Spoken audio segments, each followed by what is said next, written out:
Hello, everyone. I'm pleased to have two of the UK's finest scholars here with me today, Dr. James Orr and Dr. Nigel Biggar. Dr. Orr is University Lecturer in Philosophy of Religion at Cambridge. He's Director of Trinity Forum Oxford and Trinity Forum Cambridge, and a regular contributor to the Times Literary Supplement and the Critic magazine. Formerly MacDonald Postdoctoral Fellow at Christ Church, Oxford, Dr. Orr holds a PhD and MPhil in Philosophy of Religion from St. John's College, Cambridge, and a double first in Classics from Balliol College, Oxford.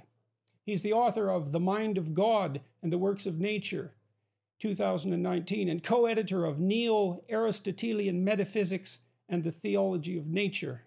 That's 2022, and Routledge published that. Dr. Nigel Biggar is the Regius Professor of Moral and Pastoral Theology at Oxford, where he also directs the MacDonald Centre for Theology, Ethics, and Public Life. He's also an Anglican priest, and his professorial chair at Oxford is tied to a canonry in Christ Church Cathedral, Oxford. He holds a BA from Oxford, a Master's in Christian Studies from Regent College, Vancouver, and an MA and PhD in Christian Theology and Ethics from the University of Chicago. Before his current post, he occupied chairs in theology at the University of Leeds and at Trinity College, Dublin. Among his many books are the recent What's Wrong with Rights, Oxford 2020, Between Kin and Cosmopolis, An Ethic of the Nation, 2014, and In Defense of War, Oxford 2013, as well as Behaving in Public, How to Do Christian Ethics, 2011. Provocative titles. Well, thank you very much for agreeing to talk with me today. James, why did you want to have this discussion? Well, my first reason for wanting to have a discussion with you and together with Nigel is that I felt that you were developing a voice and a kind of acuity in the public square on questions of religion, of meaning, of transcendence. And those were the kinds of questions that drew me first to the academy out of the law, but the kinds of questions that I think have never been more urgent or more salient to individuals in the West, to society in the West. And so I thought this was an extraordinary opportunity to talk with you a little bit about your views on religion and to hear Nigel's too. Of course, we've talked we've had many conversations over the years, and Nigel's been a great mentor to me. And I had a few happy years with him in Oxford. But it's an amazing platform that you've carved out for yourself, and I'm really looking forward to the conversation. So what makes you think it's so urgent and salient now? Well, I think that questions of identity, questions of belonging, questions of significance, both as those are kind of answers to them are kind of positively expressed, but also negatively expressed. The sort of sense of crisis in the West at the kind of level of individuals, but also trying to work out where it is we're going as a society, particularly now that we've slipped a lot of our moorings that used to anchor us in, as it were, a stable, normative universe.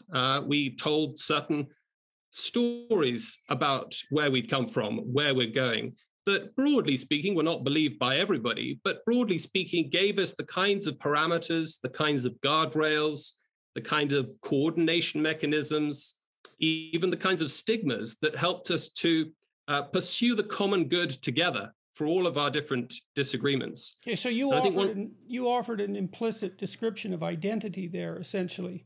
And that's quite interesting because so much of the current political discourse centers on a theory of identity, but it's not a theory of identity that's based on identification with a central set of stories, and that's something that's very, very different. And you also mentioned, in some sense, a collective view of the future.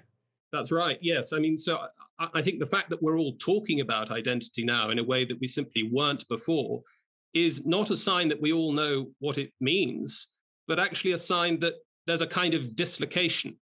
Identitas in Latin doesn't mean anything at all. It just means sameness. And I think you don't really start talking about something until it starts to disappear. I think it's Hegel who says at one point that the owl of Minerva spreads its wings at dusk, by which he meant, this is in the introduction to the philosophy of right, by which he meant, well, lots of disagreement about exactly what he meant, but it seems to be the case that it was philosophy only starts to take a proper appraisal, a proper diagnosis of what's happened after it's happened, and really at the point where it's too late to do much about it. Right. So, the question doesn't arise when everyone is in implicit agreement. I think that's right. I mean, this is the old David Foster Wallace commencement address joke of the goldfish going for a walk one morning in the goldfish bowl, and another goldfish turns to him and says, "How's the water?" And the goldfish says, "What's water?" Well, we're now saying, what's your identity?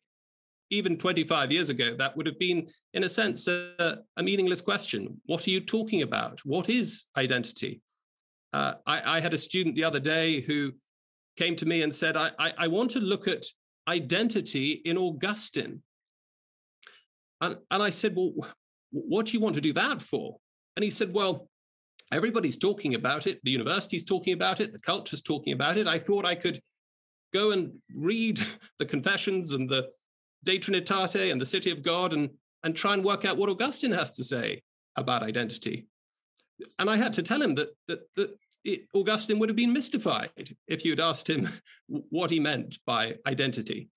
It meant something technical and really rather trivial and empty. But so these are new ideas, but they're very dominant ideas, and they're ideas that we don't really have the answer to, but we're happy to project onto the canon, to project back into the past. It reminds me of Nietzsche's statement about the question of morality. He said that, well, when you're embedded in a culture that has a single morality, the question is what's right and wrong within that structure. But then when you're subjected to the onslaught of many moralities, the question of what is morality per se starts to arise. And so the questions get deeper, and maybe that's a consequence of, the intense cultural intermingling that characterizes the world now. And that's very rich, and it's enriched all of us, but it's also deeply unsettling, and it raises questions. And of course, technological transformation does the same, not least when it involves reproductive technology, let's say, and changes the relationship between the sexes. I'm going to switch to Dr. Biggar and ask him the same. Yeah, could I just make a comment on this business of identity, Jordan? Because I do think, certainly in some cases, identity is hooked into some kind of grand narrative. I mean, I guess I think of human beings as we live our little lives, and we often need a bigger story to identify with, to give ourselves a significance that by ourselves we just don't have. Now, that may not be the case everywhere, but I'm thinking particularly of nationalism. I'm Scottish born. I identify as British because I'm both English and Scottish. I oppose Scottish separation from the UK. But when Scots people say, I'm Scots, I have a Scottish identity, I want to say, well, okay, that's fine, but can you give an account of it?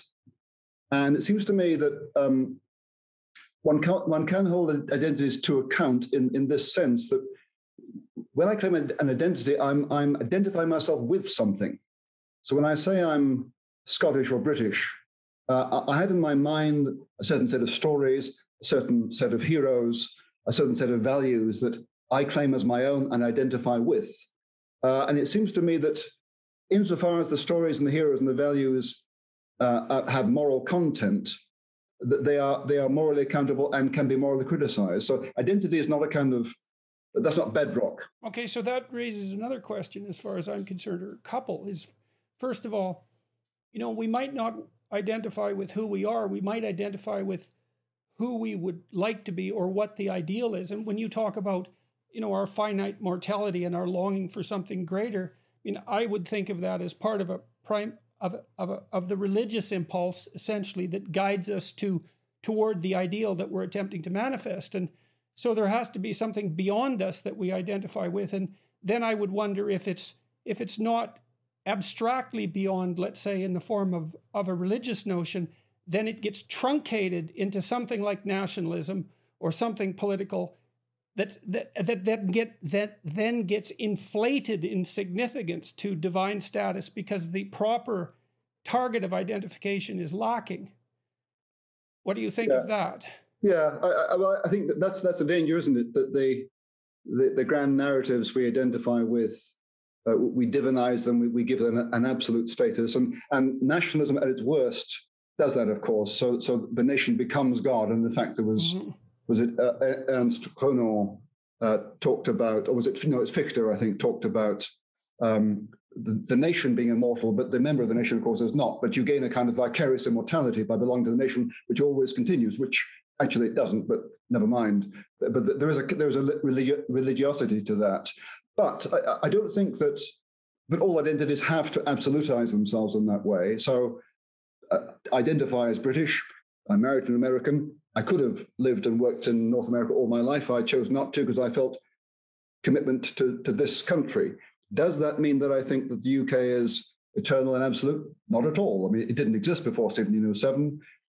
It may not exist if Scotland separates. So, but you have a place. You have a place for the relationship with the absolute in your life, and so it's conceivable that the nation didn't have to expand for you to fill that gap. Well, I mean, I know in Quebec there was a very interesting poll.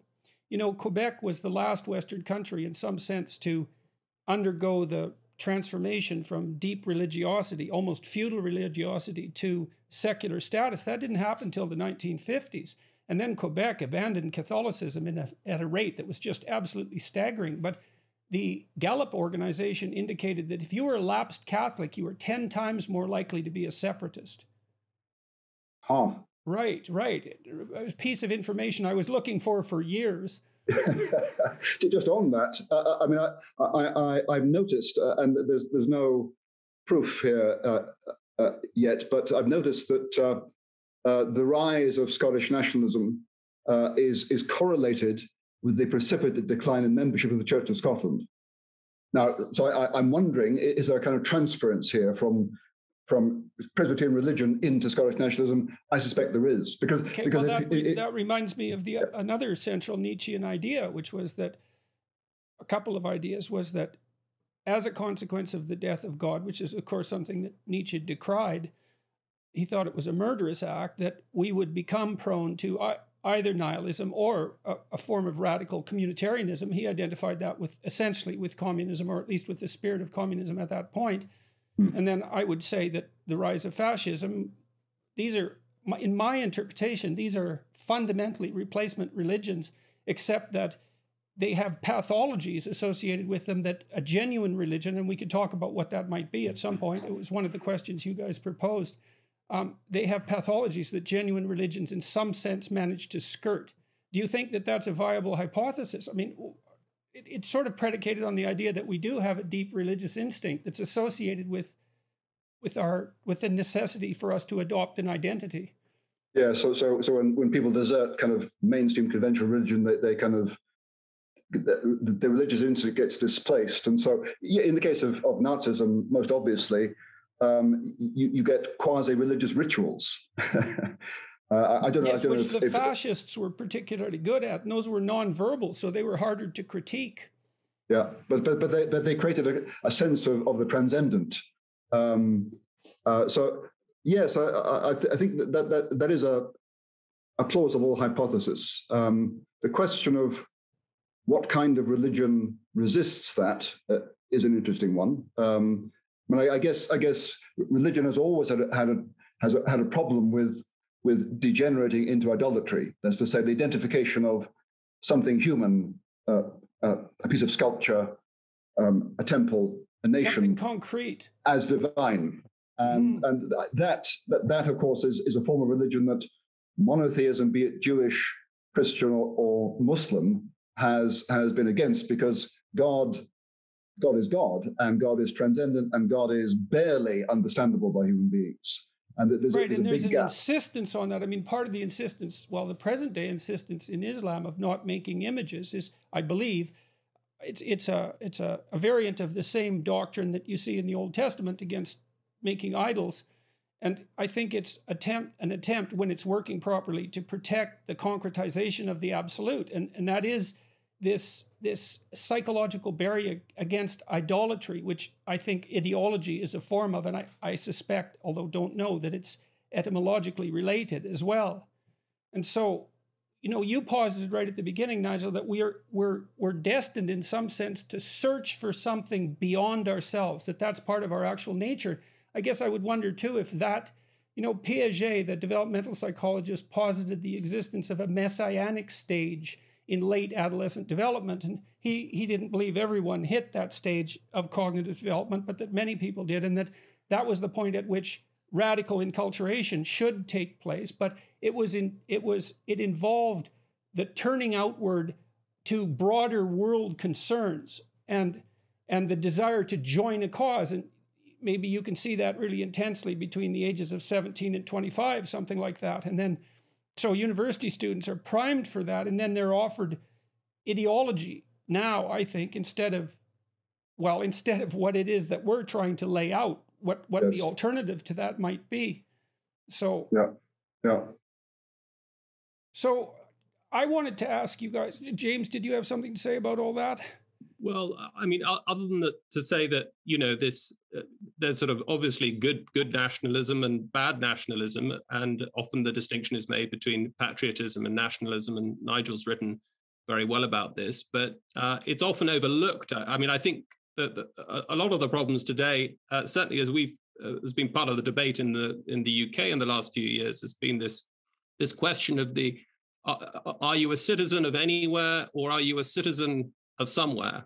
And a lot of the deep divides in our society flow from that basic distinction, the distinction that the sociologist David Goodhart drew a few years ago. And a lot of the differences that we are having, apparently a lot more trivial, flow are really downstream of that basic distinction. So there's an idea that Mircea Eliade had about the continual disappearance of God, because he looked at Nietzsche's pronouncement and said, well, God has vanished into the stratosphere of abstraction many times throughout history.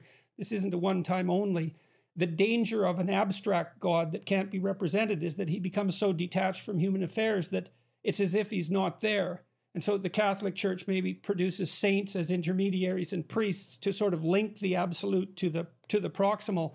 But I wonder too is what happened with Brexit in the UK. I mean, I thought of that in some sense as a Tower of Babel phenomenon, is that people felt that their representation in Europe was so abstract that they were no longer connected to their land, to their town, to their community. And so the distance between them and the central authority became too great, and there was a longing for return to something like the concrete, which I had some sympathy for. But it begs a question too, is like, maybe there's a rank order of identity, and so you are a patriot to your land, but that's nested under an affiliation to something that's absolute, that isn't associated with nationalism. And I talked with Stephen Fry a little bit, for example, about the utility of having a monarch. It's sort of analogous to that, is that the monarch is an abstract figure, but exists, and you can have affiliation to her, like the prime minister does, and still be in charge of the state. And it's like there's a hierarchy of identities, and the hierarchy has to be structured properly, or the parts start to contain the whole in a way that's pathological. Yes. I mean, I was just thinking as you were speaking that certainly the way a lot of the arguments for thinking of one's love of country as a form of piety in the tradition of moral theology start from the most intimate and the most immediate. So it's love of parent, your biological parents. You didn't choose your parents. It's, as it were, you're thrown into this relationship with them, but it's the most intimate relationship there is. And similarly, the thought is that you owe your loyalty, your loves, your affections to your community, and so on in ever expanding concentric circles. But I think both Aquinas and somebody very different, somebody like David Hume later on in the 18th century, stressed that there's, as it were, a kind of there are diminishing returns as the concentric circles move outward, and there's certainly a limit, and it's not, as it were, maybe not an ideal limit, but it's simply a function of our finitude. and our fragility and in the Christian tradition, our fallenness, that we can't, as it were, love every single human being. We can't love humanity in the abstract, and nor can we love every single human being with the same sort of intensity. So that might be a more positive way of thinking about why we ought to what Augustine calls our common objects of love, or we treat our common objects of love as broadly proximate, but organized by the horizon of a kind of transcendent orientation towards the source of love, which, of course, in the Christian tradition is God himself. Jordan, I fully agree with you that we inhabit kind of a range of identities, some more local, some more regional, national, global, and then religious. And each thing we identify with gives a certain meaning to our lives and a certain significance. Just wondering, in terms of your encounter with younger people, at what point does religious identification begin to gain traction? Well, I think there's a variety of answers to that. One is that one pathway in is the diagnosis that the desire for deep meaning and also deep responsibility is there and valid and in everyone, and to be encouraged and recognized. So there's that. And then there's a serious discussion about, I would say, about love and truth and the pragmatic utility of both, and both as expressions of faith. Because you can't say, well, there's evidence that love in the broadest sense is the most effective manner in which to orient yourself in the world. You could make a counter case that it's power, for example. And you can't prove that speaking the truth is for the best. And partly that's because people get into trouble for speaking the truth all the time. But you can say, you can stake your life on those two things and see what happens. And that there's an adventure in that. And that appeal to adventure, that's really attractive to especially to young men, but to young people in general. And then there's one other element, which is part of it has to be the removal of rational objections. It's like when I did my biblical lecture series, I said I was going to stay psychological about it, except when I had to become metaphysical because of the limitations of my knowledge. And so I was trying to make sense of it. It's like, how can you have a relationship with this book that makes sense, so that you're not crucifying your reason, but using it alongside of you, and so that it's not mere, let's say, superstitious foolishness with regards to your axiomatic presuppositions of the form that the rational atheists criticize so effectively. So I said, well, I brought reverence to Genesis. I said, this book's been around a long time, and there's the possibility that there's something in it that I don't understand that's appealed to people across history, and let's approach it from that perspective and see what we can make of it. And that seems to have proved extremely popular, like sort of unbelievably popular.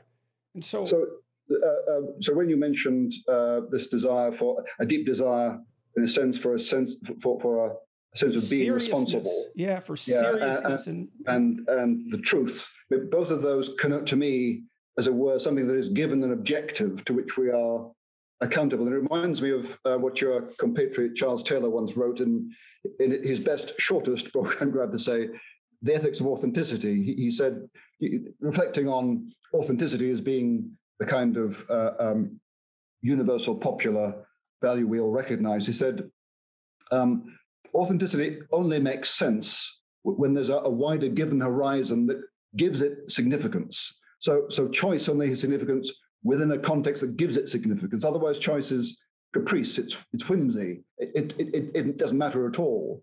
And so I suppose seeing this through Christian eyes as I do, what we have here is a recognition of the need for, if you like, a given moral order within which we are, we have freedom, and the freedom is what makes us responsible and makes our decisions and choices really heavy with significance. But there is something that is given, and we didn't create it. and a large part, not the only part, a large part of the affirmation of there being one God is that there is not just a physical coherence to created reality, but also a moral coherence. It's not the only that one God, okay, so a couple of things I want to talk about there. So, if I look at authenticity from the psychoanalytic or the psychological perspective, you talk about Carl Rogers and the humanists. Now, Rogers, who I admire greatly and who taught me a lot about listening technically, he was a humanist, but he was a Christian seminarian to begin with and a wannabe missionary. And so his psychology of human possibility is secularized Christianity right to the core. Now, it's his talk about authenticity. So he thought if you wanted to be a good therapist, that you had to be integrated. And so he's making a case for something like this hierarchical identity that we just discussed. So imagine your identity is probably properly structured hierarchically, with the utmost at the top where it's supposed to be, and with everything in its proper place. That constitutes you in the broadest sense. And then you speak in some sense from the center of that. And so there's a kind of alignment that goes along with truthful speaking that represents that authenticity. And I think that's equivalent to, it's equivalent to Trinitarian phenomena in my estimation.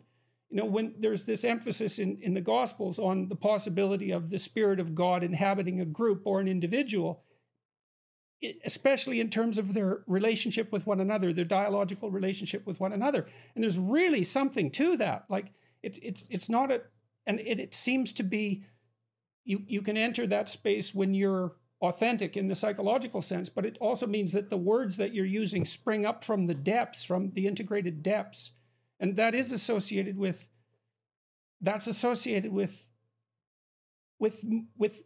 being possessed by the ideal at that moment. It's something like that. And you can call that forth out of people, right? If you're engaging in a serious and honest dialogue with them and you trust and you want the best from them, then they step up and then you can have that kind of conversation, and it's ennobling for everyone, and everyone experiences it that way.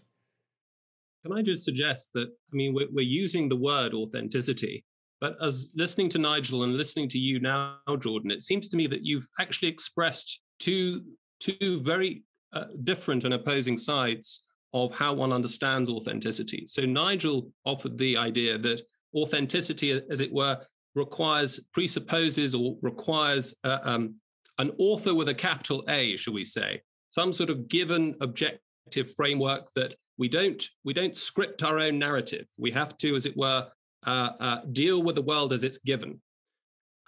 You have elaborated beautifully, and I'm not saying that the two can't be brought together. I think this could be a very interesting next phase of the conversation.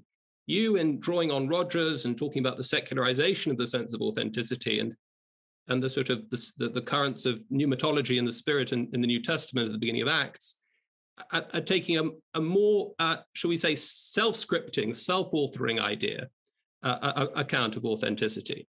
And this goes right back, I suppose, in the 20th century. So I have some ideas about how those might be mediated. I don't think you're not speaking with your own voice when you're authentic in some sense, because your proximal concerns are not relevant.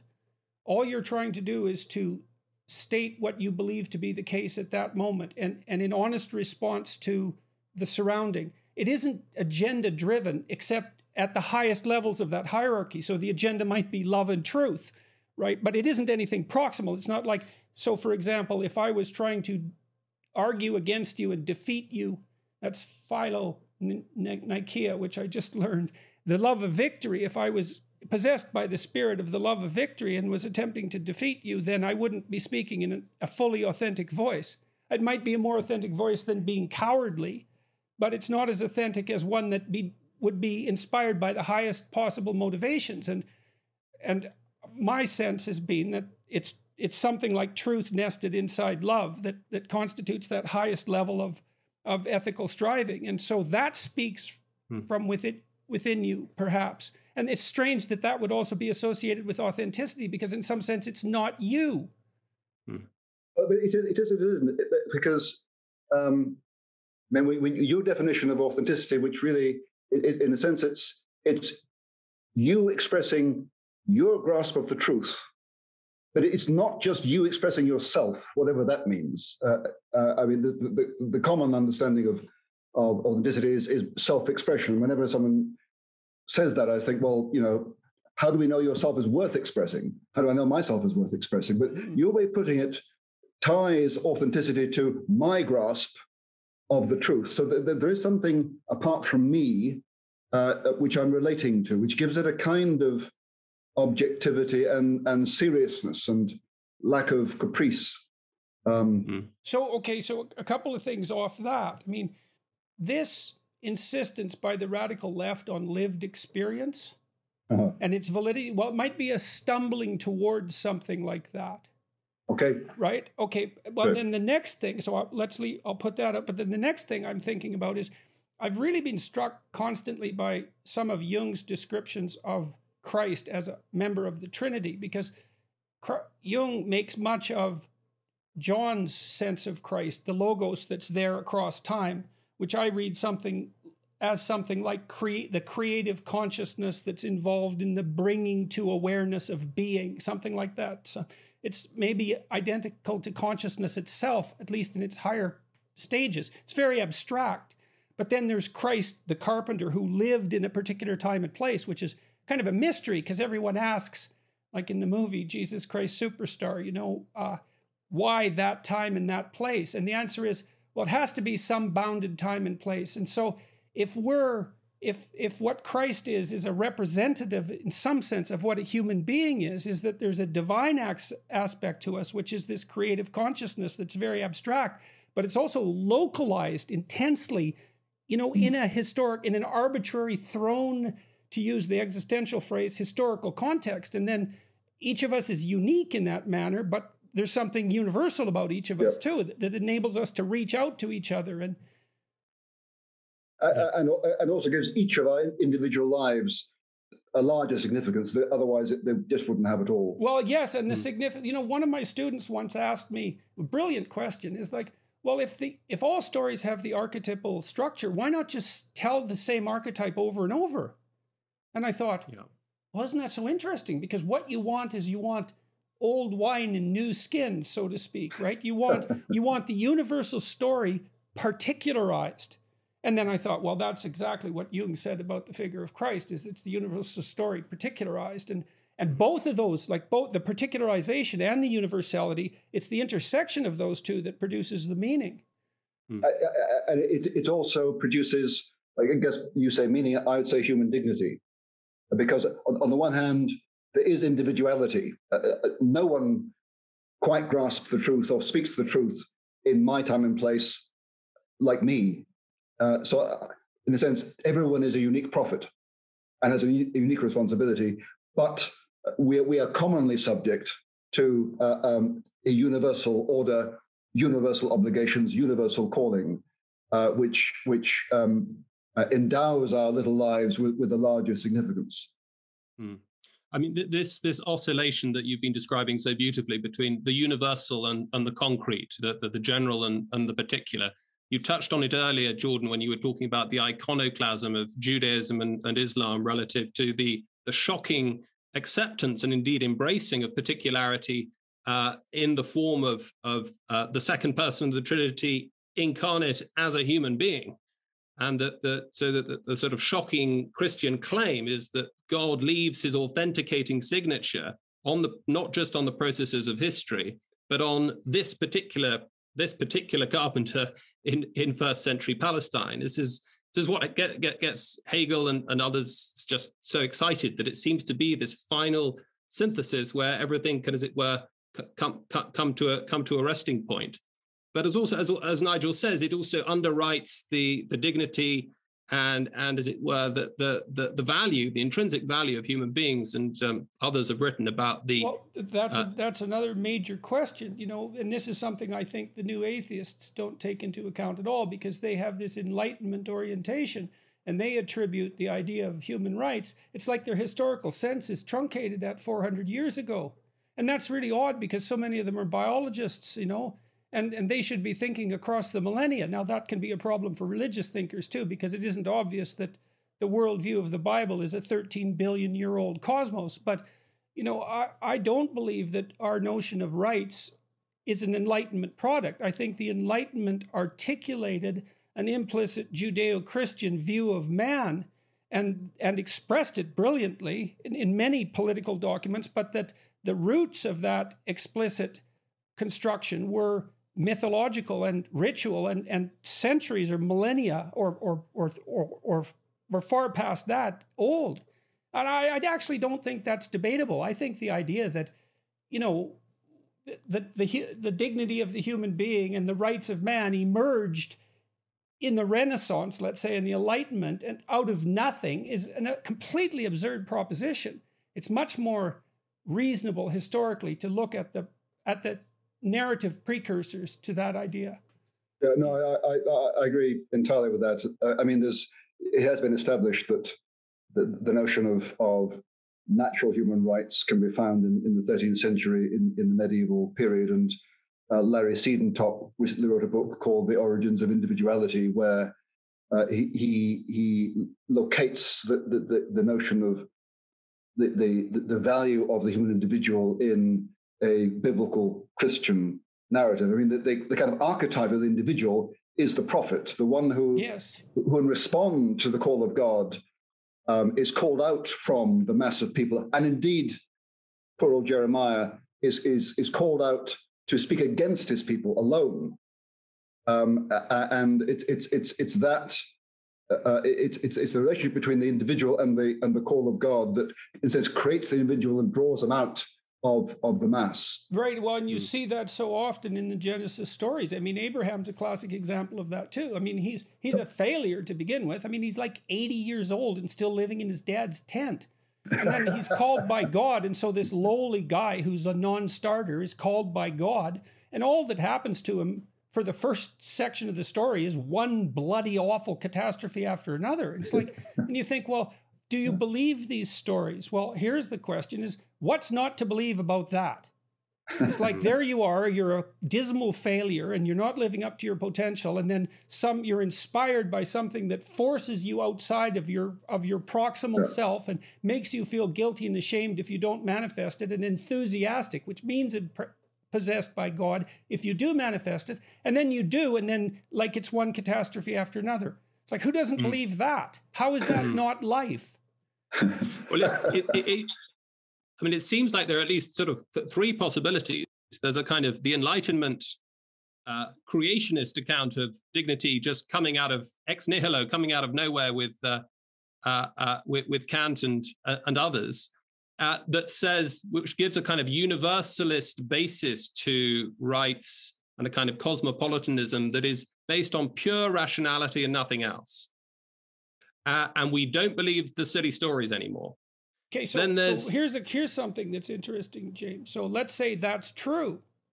Well, then why not postmodern critique that rationality out of existence? If there's nothing behind it that is more fundamental than a mere proximal European rational construction, why can't we just blow it away? First of all, attribute it to the West, which I think is a big mistake because I don't believe that's true. But then also just replace it with another rational construction. If there's nothing transcendent about it, nothing deeper. Well, I think a quick answer to that is to say we didn't need to wait for the postmodernists. We simply needed to wait for the 1790s and the Reign of Terror that was orchestrated, of course, by devotees of the cult, literally devotees of the cult of reason that was set up in Notre Dame, proclaiming liberty, equality, and fraternity, even as the bloods and the heads were running in the streets. Right, and in the cathedral, as you point out, which is so symbolically relevant.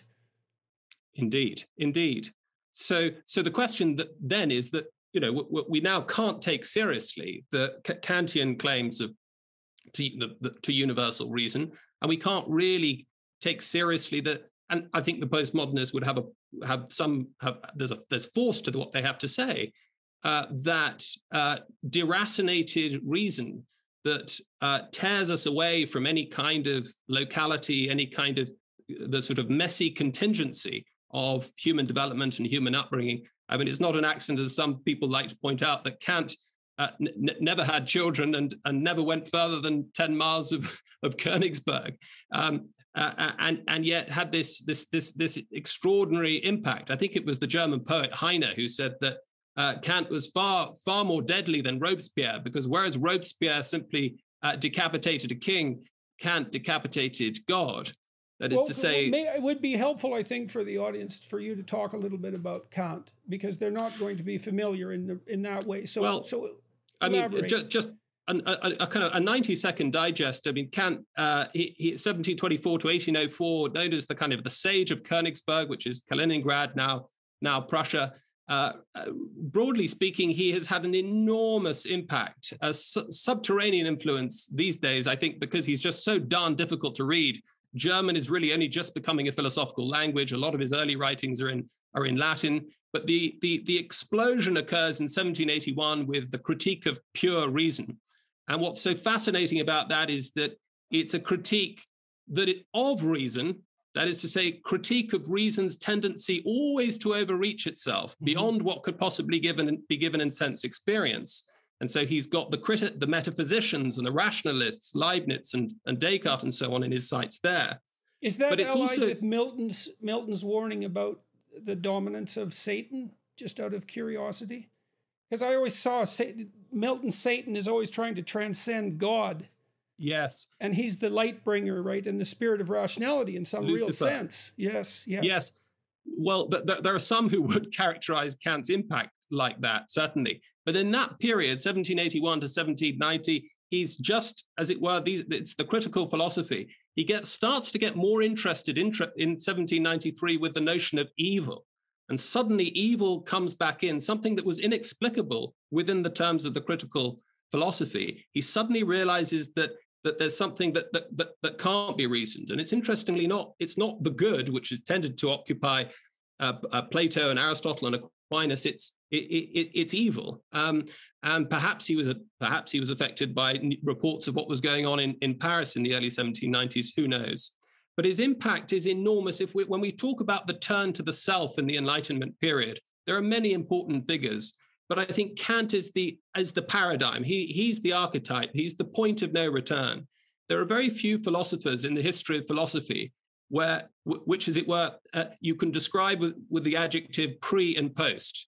There's Socrates. Everyone who comes before Socrates is a pre-Socratic, even though there were some very fine philosophers before Socrates.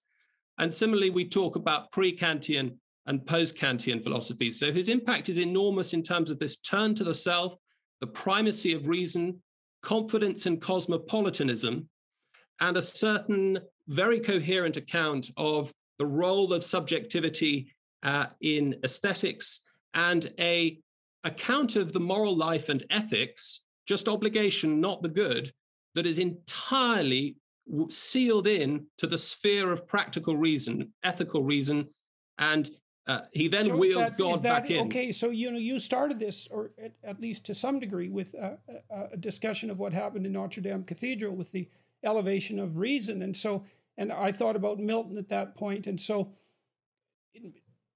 is it reasonable to point to Kant and say Kant is the philosopher who in the West and the Enlightenment figure who elevated reason to the position that God once occupied?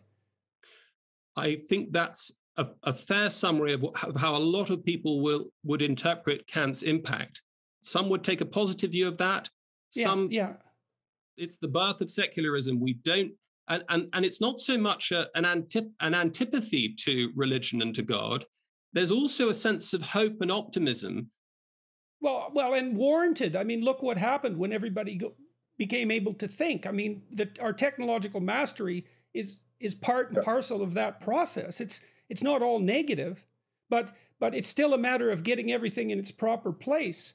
I read Milton as a warning that when reason is elevated to the highest place, that hell follows quickly behind. And I think about that, for example, there's nothing more rational than Marxism. All the axioms are wrong, but all the logic that flows from the axioms is perfectly rational, perfectly logical. And I mean, that's why Solzhenitsyn was able to make the case that what happened under Stalin was true communism. It was the axioms playing themselves out. They were arrayed logically. And so rationality, I've been talking to some cognitive scientists recently too, and they're interested in artificial intelligence and the development of independent thinking machines. And the people who are really working hard on that are very, very interested in the idea of embodiment, because they're not convinced that intelligent systems, abstract systems even, can exist in the absence of embodiment, that embodiment is tied to And so there's an element of embodiment that's sort of something like the proximal concerns that you were talking about that seems necessary for proper cognitive operations to take place. So, well, one of the interesting things about Kant, and I think he's onto something here, is that one of the things that haunted him was the idea that what can be given in sense experience and our understanding of what was then a fully Newtonian physical universe didn't fit in, couldn't accommodate what really mattered. Rationality, the soul, freedom, and God. And this worried him. He was trying to develop a way of understanding and making room for these notions. And I think with AI and cognitive science and so on, I mean, my worry is always, well, first of all, I want to ask the scientist, have you cracked the mind-body problem? That is to say, They're trying hard. They're trying hard. Yeah, and in a sophisticated way, as far as I can see. Well, but the question of the mind-body problem is whether or not a complete science, the most sophisticated science that it was possible to generate, could fathom the mysteries of consciousness. That is to say, could purely physical causal processes generate reason, intelligence, and consciousness? Yeah, well, I think the answer to that is yes, but when that happens, our notion of matter will be radically transformed. Right? Because it sort of assumes that we understand matter and we don't understand consciousness. It's like, no, we don't understand either. And when we understand both will be radically different. Well, it's certainly the case that in Anglo-American philosophy, the what was unthinkable is now a live option in the philosophy of mind. And that is this doctrine of panpsychism, the idea that the concrete material universe somehow exhibits mind-like or conscious properties. And that's okay. So I'm going to make a segue from that. So I had been playing with some ideas here recently that if you guys don't mind, I'd like to run by you a bit. And I've been thinking about what people might mean when they talk about God. And I want to tell you how I got to this point first. So there's this idea that's coming out of this postmodern and Marxist critique of the West, that the primary organizing principle first of all, that social institutions in the West are structured according to Western axioms. That's the first one. And the second one is that they're structured according to the arbitrary expression of power. And we'll start with the second one. I think that is antithetical to the truth. And the reason I think that is because when I've met men of goodwill who are successful in functional organizations, they're creative and productive and honest and generous and kind and mentors. And they might deviate from that when their desire for power overtakes them, but that's a deviation from the genuine spirit. And so then I was thinking, I had this vision at one point, and it was like an ancestral vision. It gave me some insight into ancestor worship. And I had this vision of all these men that had an influence on me in my life. I could see them all, and it was like the positive elements of them were the same. And then that sort of extended back into history a bit. I was thinking about historical figures and this spirit shining through. And I thought, well, the spirit that shines through the ancestral figures, that's equivalent to the Old Testament God. That's the animating spirit of civilization. Now, I'm not making a metaphysical claim here. I'm not. I'm saying that, we already talked about the fact that when we're in a deep conversation, there's something the same about us that's operating. And I would say, like a biologist like E.O. Wilson would agree with that. We wouldn't be able to communicate with one another if we weren't talking about something that was fundamentally human, because we wouldn't understand our axiomatic presuppositions. So we have to be speaking from the particular to the universal in order for us to communicate. So the question is, what's the nature of the spirit that inhabits you when you're doing that?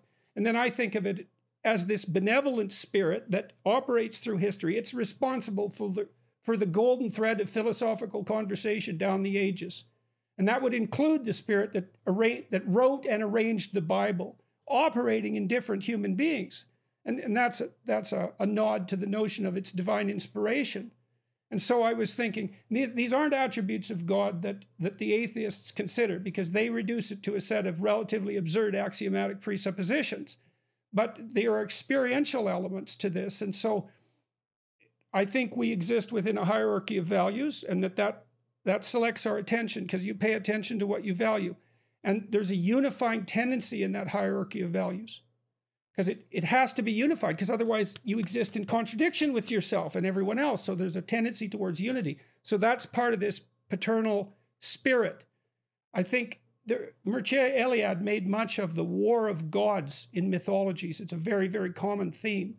And what happens is the gods war, and one god comes out as superior. He's the dominant god. And I thought, well, that's associated with the moving together of tribes.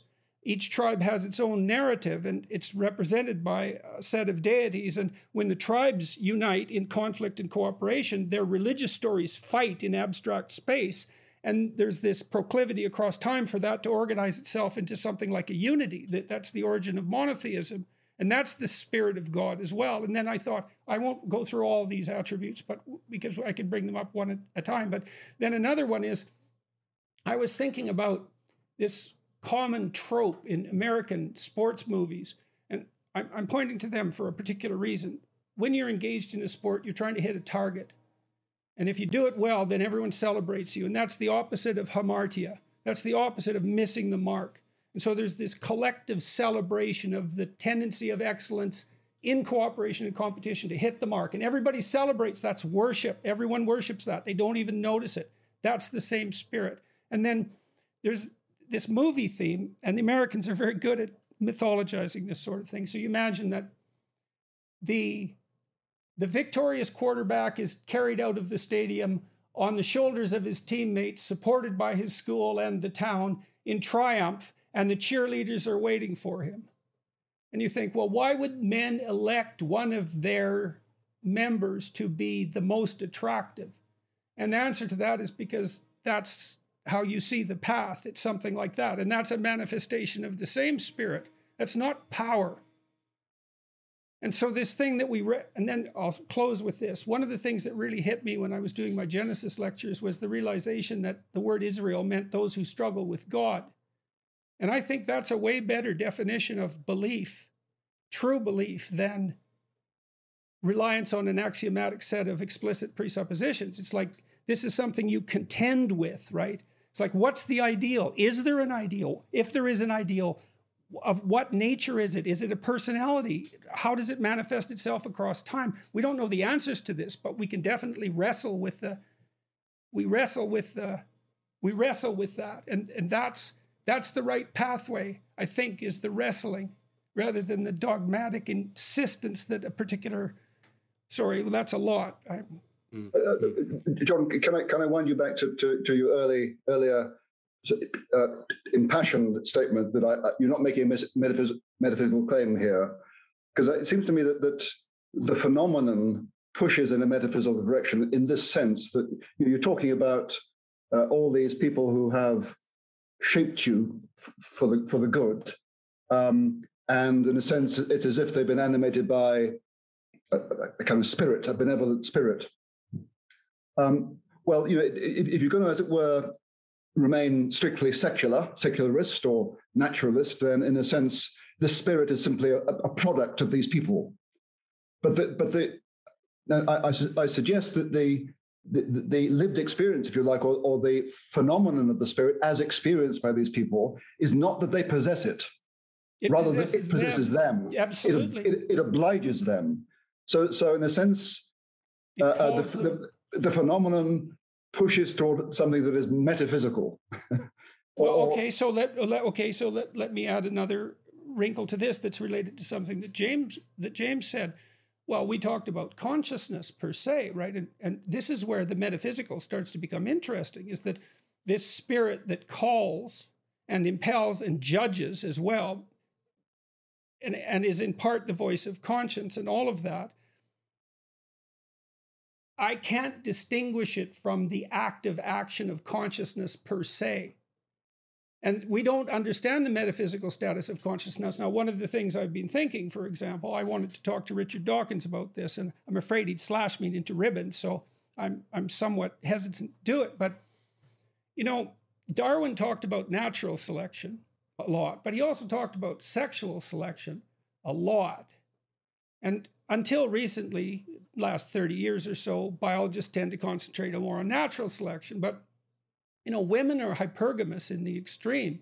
They mate up and across hierarchies of competence or power. I think competence fundamentally. And that means that our whole evolutionary history was shaped by the selection of consciousness. And so, like the mechanism that generates random variation and allows for the menu from which the selection is made, that might be random, but the selection process is bloody well not random. And it looks to me like men's consciousness elevates men to positions of status, and women's consciousness selects those men. And they're not selected on the basis of power. That's not true.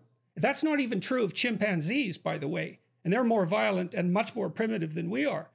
So like that deep ethic that we're talking about, that doesn't run itself out. Even, it's certainly not only Western. It doesn't even look like it's only human.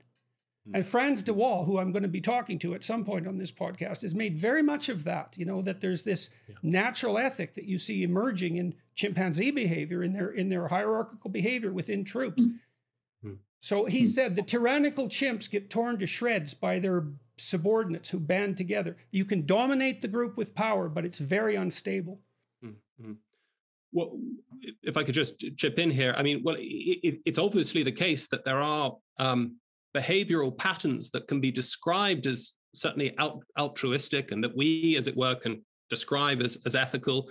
And it's certainly the case, Jordan, that you can, as it were, theorize that what's going on in, say, sexual selection is the operation of consciousness.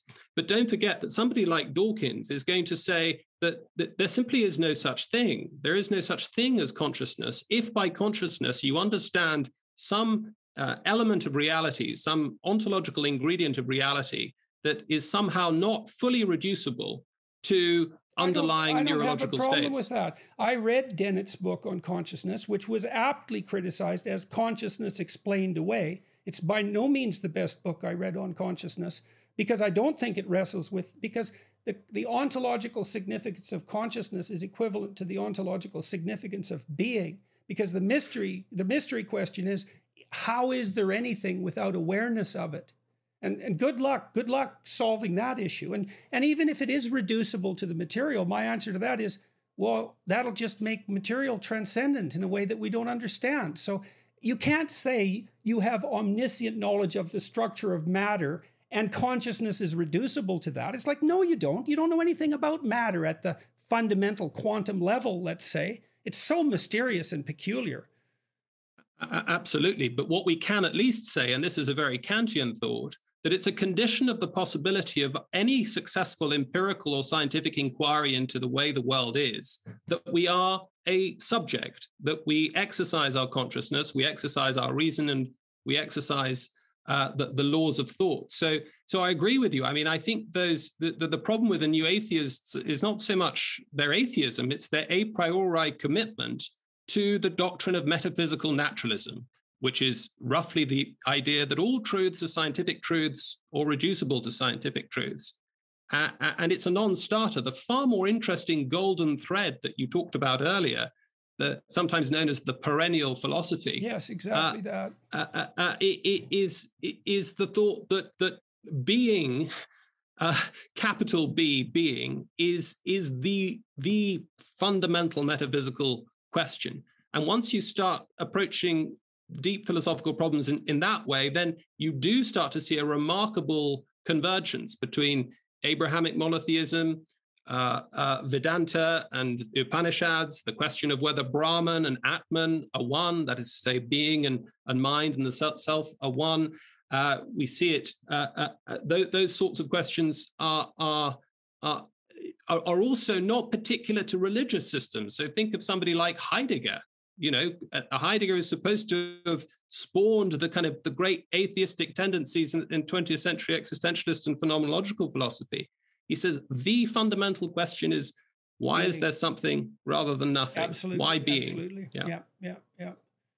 So, okay, so there's the metaphysical. So part of what this hinges on is the metaphysical status of consciousness. And you can make a case that that's equivalent to this question is, well, David Chalmers, who's maybe the most well-known cognitive scientist studying consciousness, he has one set of the hard question, the hard question about consciousness. But for me, the hard question is the question of being itself, because I can't distinguish between being and awareness. You can think, well, there's an objective world without subjectivity. It's like, well, try to think that through and see how far you get.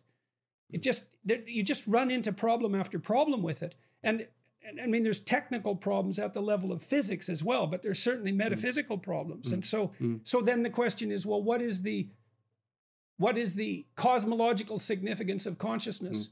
And that's a central question, right? Maybe that's the central question. And when I look at the inside of a Christian cathedral and I see the logos spread out against the sky, because that's what the dome is, affiliated with the sun, there's this proposition that consciousness is what engenders reality itself, and that we partake in that. And let's say we abandon that notion. It's like, okay, well then, do you have any dignity as an individual? And then we get into the postmodern question is, well, are you there as an individual at all? Or are you just, this is part of the identity issue, are you just one of your immutable physiological characteristics, right? Your sex, your gender, your race, that's matter, man. And there's no individual soul there. Well, why can't I just reduce you to that? What are you going to use as an argument?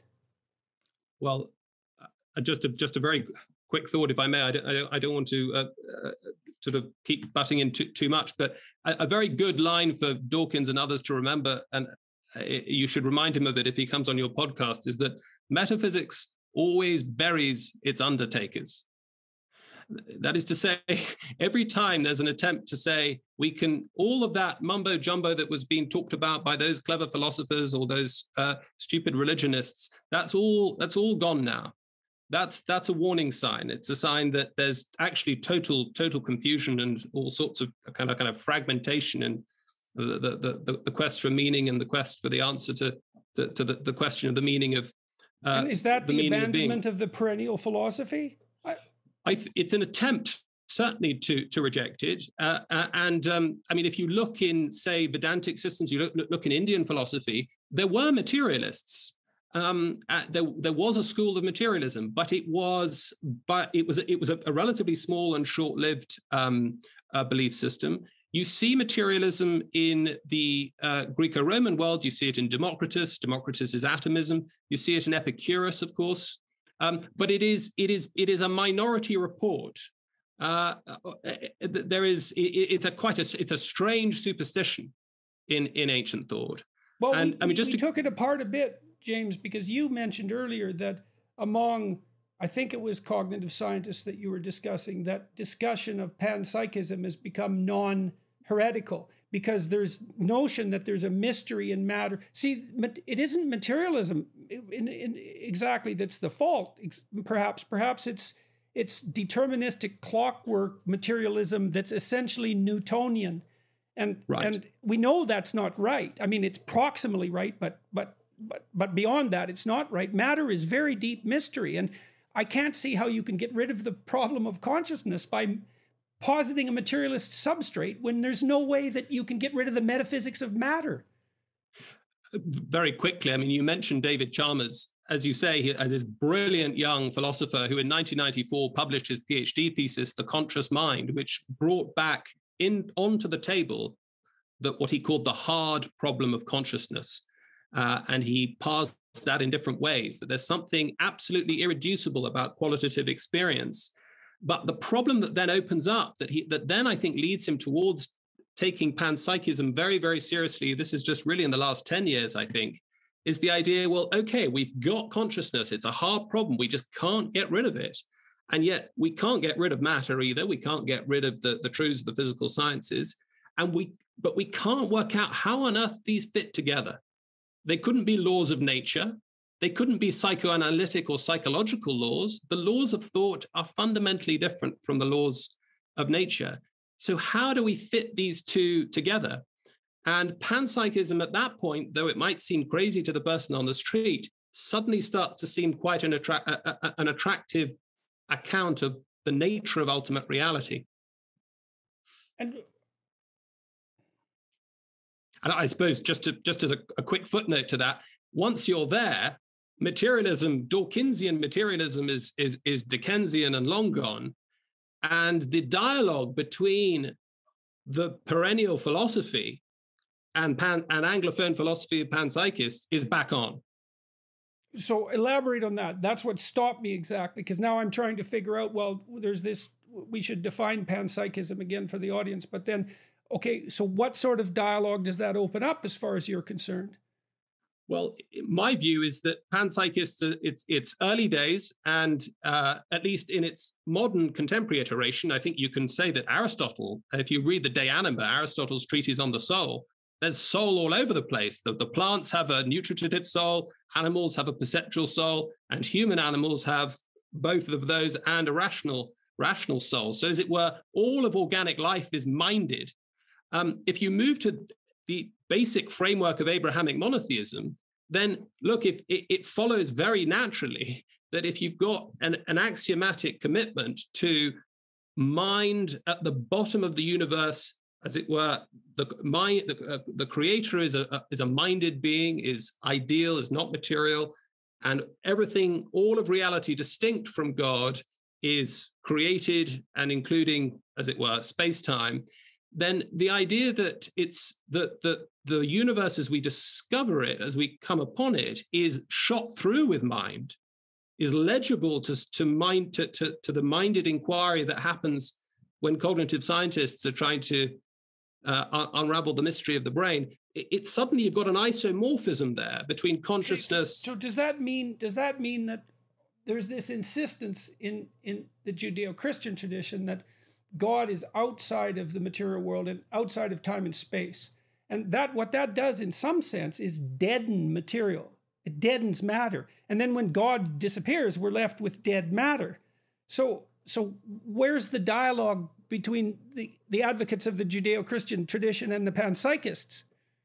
Well, there's only one time that Aquinas ever loses his cool in about 10 million words that he wrote. But one is with this poor guy called David of Dinan, who dared to suggest that God might be a material being, to which Aquinas said, quia est idiotus, which is simply stupid. So the idea that the creator could be somehow bound up with his creation was a simple logical impossibility within Abrahamic monotheism. Is there any difference between the mind-body problem and the God, the spirit, and the material world problem? Are they the same problem on two different planes?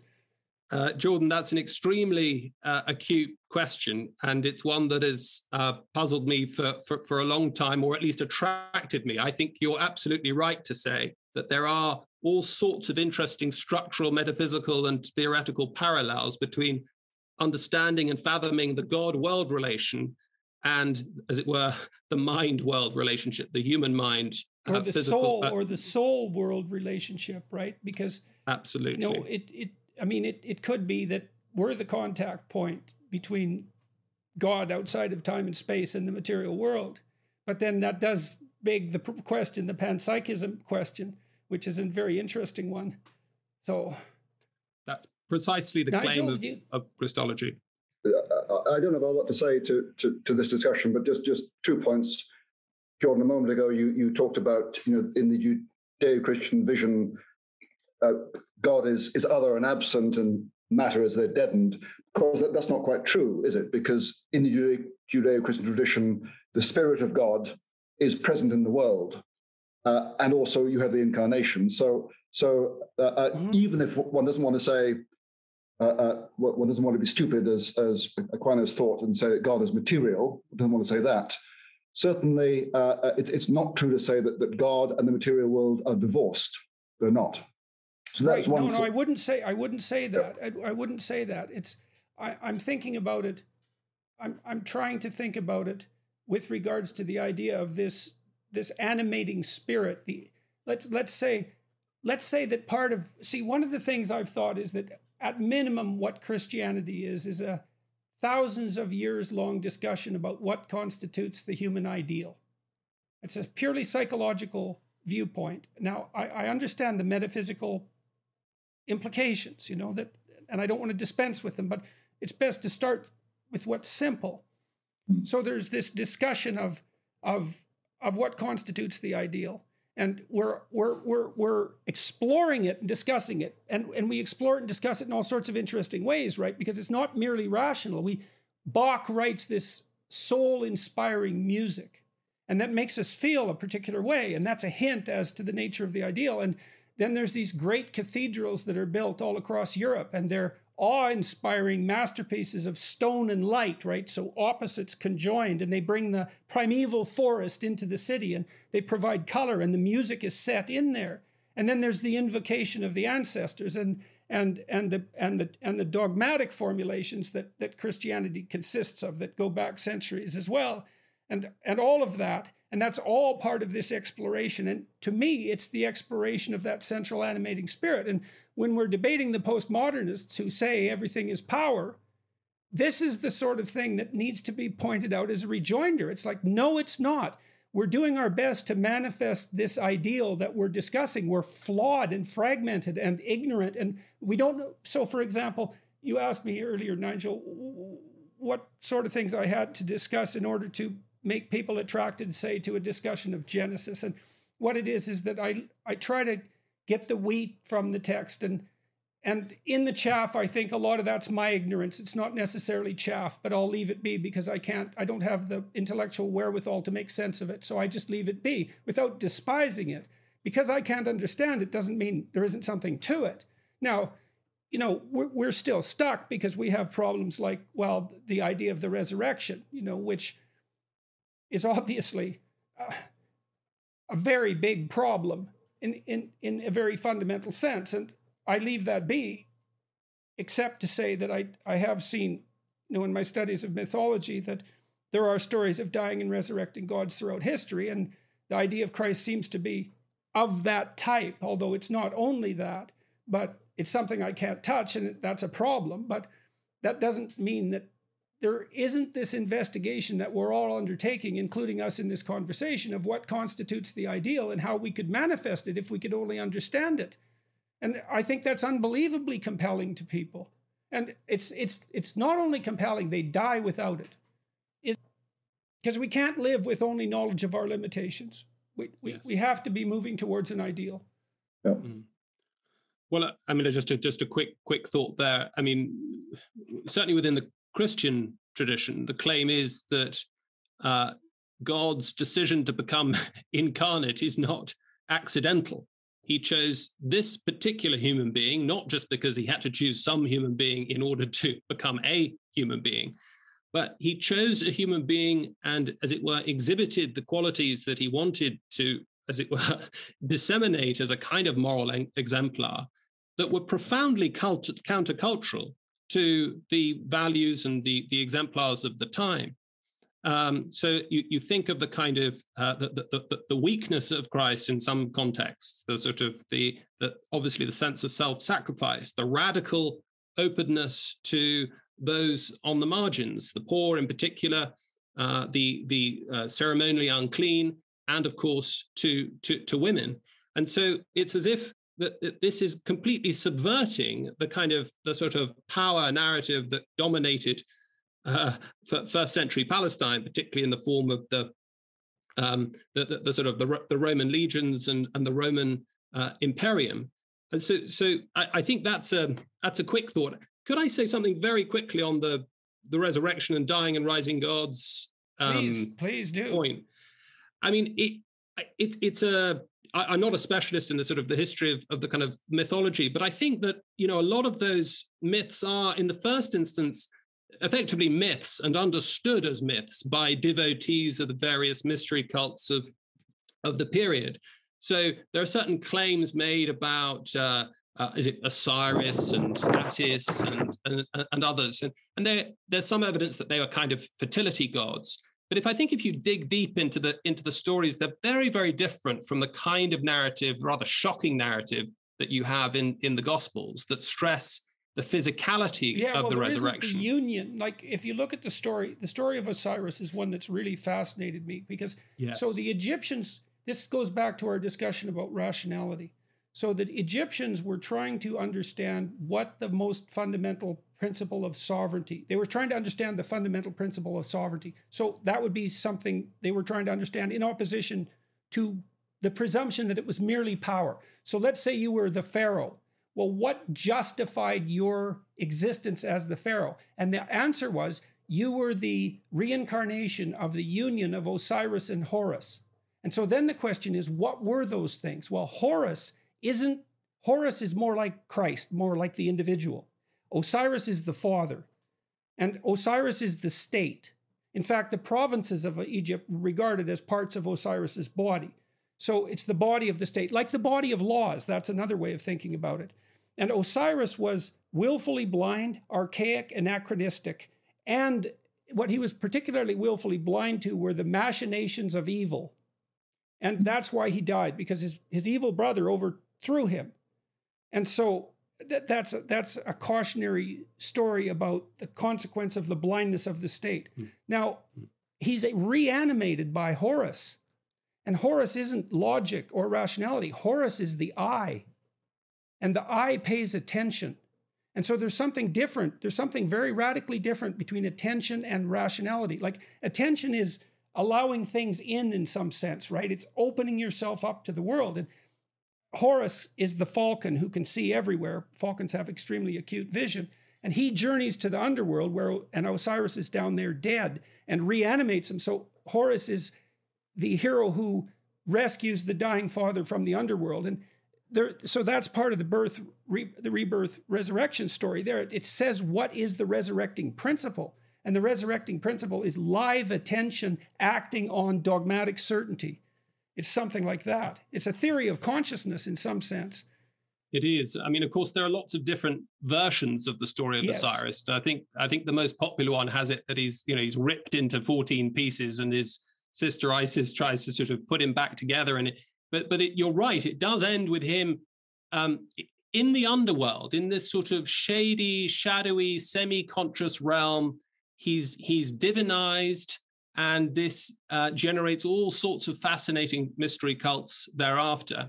And what's interesting is that you can do that sort of mythological psychoanalytic analysis quite easily. The stories lend themselves to that kind of analysis.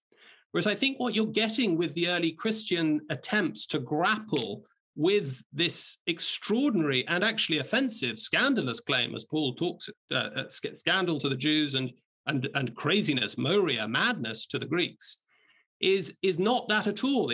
This wasn't what was supposed to happen. He was supposed to come along and throw off the Roman yoke, not to sort of die in this horribly ignominious way, and then suddenly coming back. This was not what Second Temple Judaism was expecting. There's some evidence that there would be a resurrection at the end of time, but the idea that God would become would be incarnate and, as it were, would emerge and, as I said earlier, leave his authenticating signature through this very dramatic and, as it were, plainly historical event was simply not part of their expectations at all.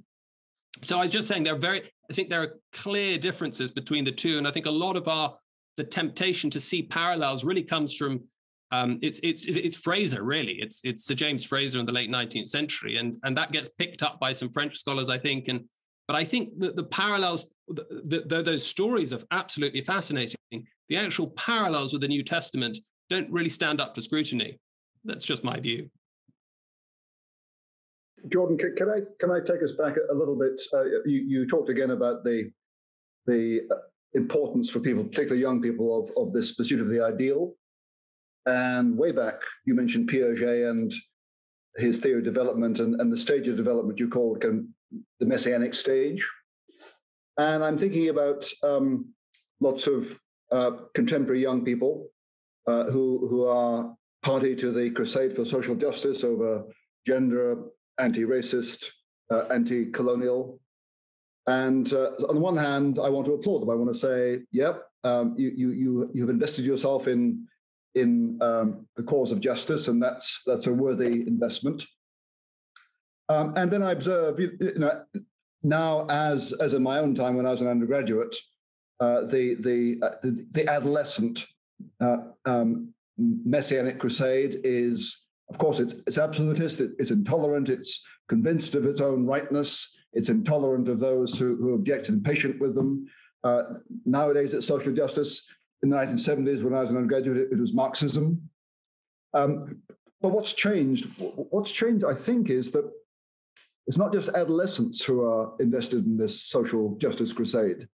It seems as if they're the minions. It's what? They're the minions. Yeah. So who are they? Who's driving it? And also, I mean, as a Christian looking on this, it's us. You know, it's our failure to have conversations like this that's driving it. Really? Right? Because, well, I think so. If we were offering a sufficiently attractive alternative, then it wouldn't be so powerful. I mean, because otherwise we have to point to someone, you know, and it just doesn't seem that useful to me. I mean, that's interesting. To give us some credit, let's say, us speaking broadly, this is a hard problem. It's, you know, it's not like the answer is so obvious, but I think it's best to take it on as a failure of the academy. That's because the kind of conversation we're having now is not the kind of conversation you'd have in a university classroom, as a rule. Yes, and it's certainly not the kind of conversation that I was allowed to have at Cambridge, let's say. Yes. Yeah. Yes. Yeah. So, yeah. As a consequence of what we've been talking about. So. Yeah. Yeah. So let me ask you a question, guys. This is part of this spirit idea. So I've been thinking about, you know, is power the central organizing tendency? And does that imply that power is the central ambition of human beings? And then I thought, well, let's think about the people that I know and admire. Okay, so then I think maybe about my graduate student mentor, Robert Peel. And so I didn't really even know anyone in graduate school when I went to graduate school. I didn't know what it was about at all, you know, and he took me under his wing, I would say, and treated me as I wouldn't say as an equal, but as someone who had valid things to say, always had time for me. And he allowed his administrative acumen and his wide range of resources to unite with my ability to generate creative ideas. And we collaborated, and it was great. And I never felt like I was in an exploitative power relationship. I felt that he was a mentor, and that really got me to think, because all the people that I admire, I think one of the things that I found that's so characteristic about them is that they love the opportunity to find people who are talented and worthy, let's say, and provide them with opportunities in education and advantages and a pathway to further realization. And then I thought, I don't think there is a more fundamental pleasure than that. And that's part of that animating spirit. And that's not power. It's like it's the delight in, and I tried to specify it technically, it's the delight you take when the best in you can serve the best in someone else. And that's... Well, I guess my response to that, Jordan, is, you know, when postmodernists talk about power, they always talk about it cynically. It's oppressive power, it's unjust power. Yes. And I want to say there's nothing wrong with power. And in a sense, you can describe the influence of this man on you was an exercise of a certain power, a certain authority. Authority, for sure, yes. So we need to get past the notion that power, or even hierarchy, are of themselves wicked things. I mean, they can be, but they needn't be. And my objection to the postmodernist view is it's implausibly cynical. It doesn't apply everywhere. It's unbelievably cynical. I can't see how you could possibly generate a more cynical theory about what constitutes the animating spirit of civilization than it's the arbitrary expression of power. Yeah. I mean, we all want power, and nothing wrong with that.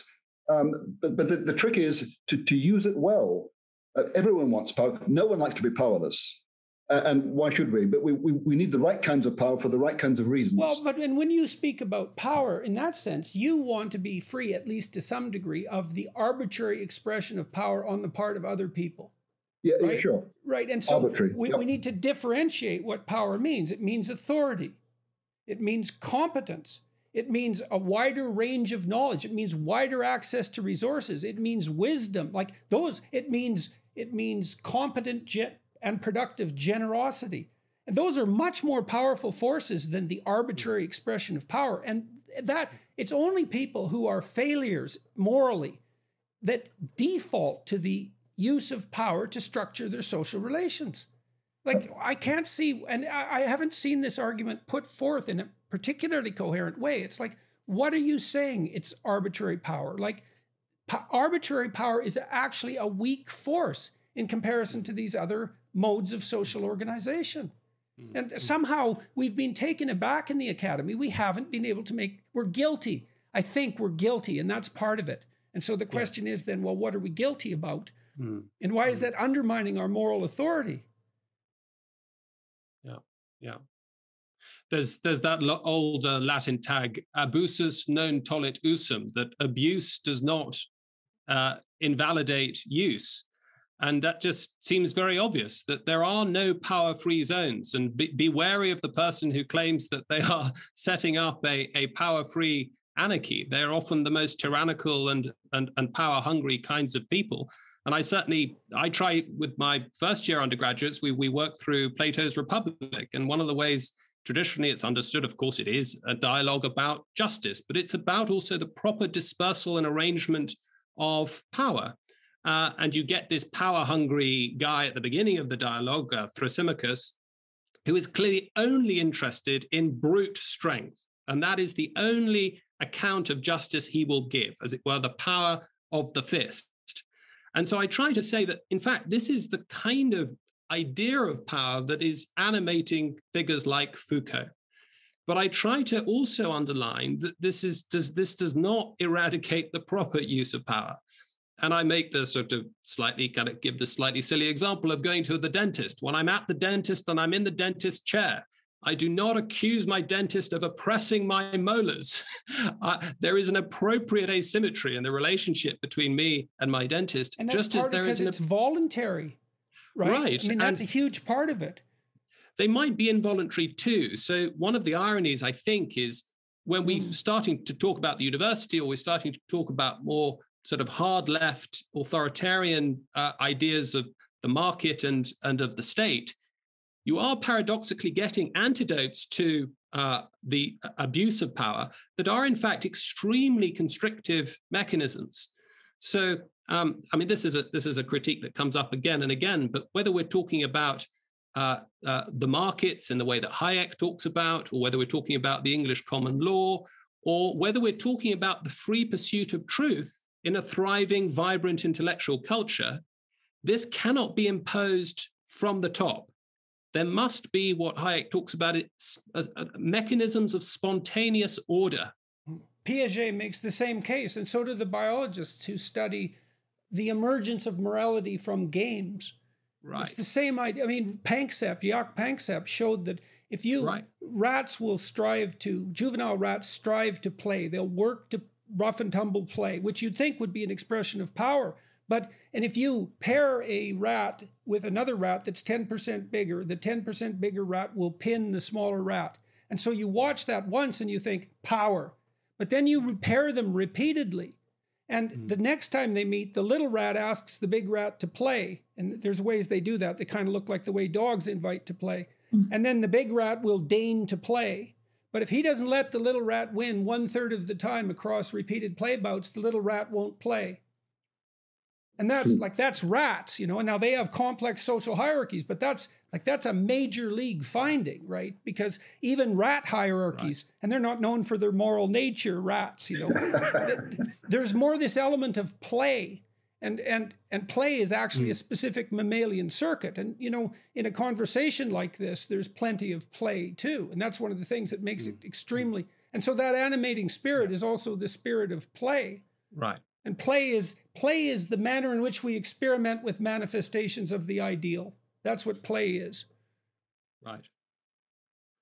And the point is that it's organic, it's, as it were, it's spirit driven, it's not rationalized, it's not imposed, as it were, from the top down. There's a kind of organized chaos, as it were, chaos permitted within certain parameters. And I think that's what any good, thriving university ought to aim to be, as it were. That's what a walled garden is exactly that. It's the bordering of a zone where chaos can manifest itself and creatively. Right. Right. Well, then another way of thinking, saying it would be that the walls of the university, or the walls of any thriving intellectual culture, should be the walls of a walled garden, so that, as it were, that the chaos, as it were, has parameters, but there should be complete freedom for the people who the university is entrusted with research and teaching to test and to pursue their ideas. Some of them may be disastrously wrong. Others will end up being brilliantly right. And there will, over time, be a kind of, precisely through this freedom, precisely because it's implausible to suppose that to guess that 3 or 4 brilliant academics will have all the answers to all the questions, that there's a kind of a sort of spirit of intellectual inquiry that animates that seemingly quite chaotic process. But it's what yields I think extraordinary. That is. I mean, I've had a vision of the proper father within a family as he who sets the parameters within which play can occur. So when children develop, their play is unbelievably important. I mean, that's how they structure themselves and their social relations. And so if they're deprived of play, Panksepp demonstrated this too. Rats that are deprived of play, their prefrontal cortices don't mature properly, and you can use attention deficit disorder drugs like Ritalin to combat that behaviorally. And then if you let them play, they have a burst of play and their brains develop. And so the proper paternal spirit sets boundaries which wall out too much chaos and allow playful endeavor to manifest itself within that walled enclosure. And that's part of this animating spirit as well. That's not power. And it has this spontaneity and this capacity for generation of spontaneous order that you described. Yeah. And look, I think that's also where belief systems can help. That is, but belief systems that are not too prescriptive. And so what we're looking for are certain norms, guardrails, coordinating that help to animate these coordinating mechanisms that are not too prescriptive. I want to talk to both of you about this then. So, if you look at how people describe their religious belief now, they're not going to church and they're not admirers of dogma, but they describe themselves in the majority as spiritual. So there's this spirit dogma paradox. Now, the problem, and you see this even in people like Sam Harris, because he's technically atheistic, but he's very interested in spiritual pursuits. He doesn't want to concretize that. And maybe that's because it would then become prone to rational critique. And he doesn't want to lose it, right? But the thing is that you need dogma. Like Osiris and Horus, they're part and parcel of the same thing. And you can't move ahead without axiomatic presuppositions. The issue is they have to be, it seems to me, and maybe this has to do with the Christian idea that you're supposed to look for the evil within. So you're destined to operate with a set of axiomatic presuppositions. You can't help it. You can't make a move forward without it. But you should be cognizant at the same time that in many ways that you don't understand that you're radically wrong. And the play then is something like an exploration of that. Yes, absolutely. I don't know if Nigel had any thoughts on that, but yes, I think I think that's absolutely right. I mean, I think it was Chesterton who once said that the only alternative to the doctrine of original sin is the doctrine of original perfection.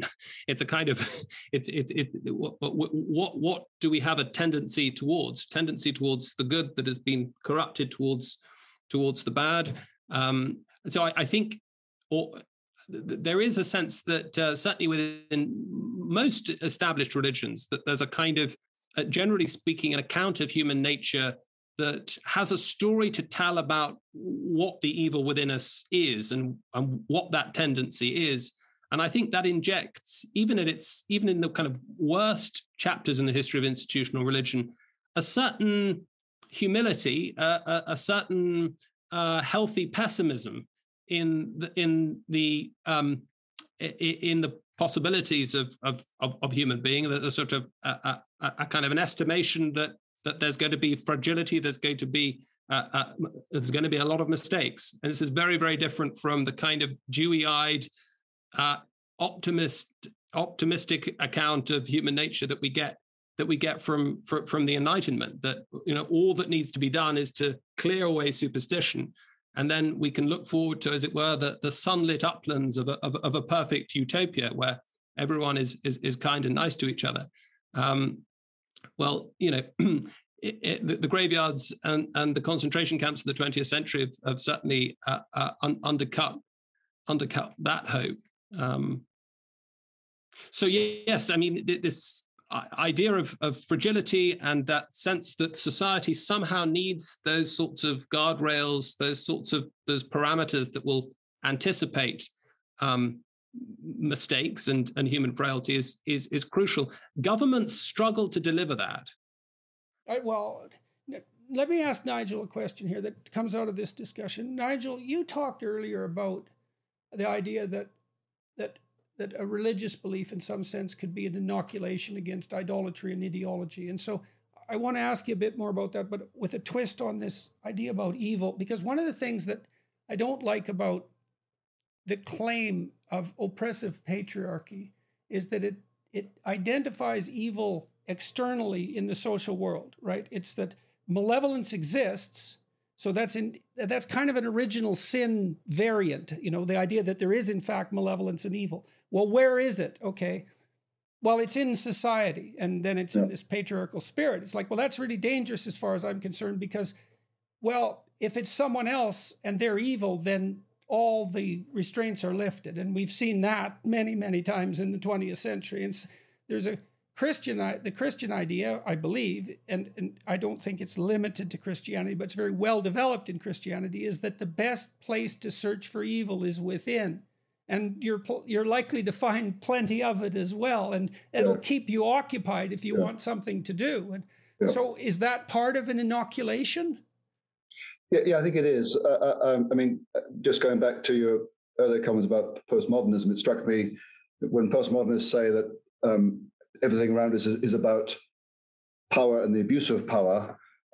Ironically, it gives the postmodernists license to abuse power in the treatment of other people. So, for example, because I'm white, privileged, and God help me, in Oxford, nothing I say about, let's say, colonialism is to be taken seriously, because, of course, it's only a rationalization of my social or political interests. And so my critics never take what I say seriously, don't listen to what I say, constantly misrepresent what I say, constantly do me injustices.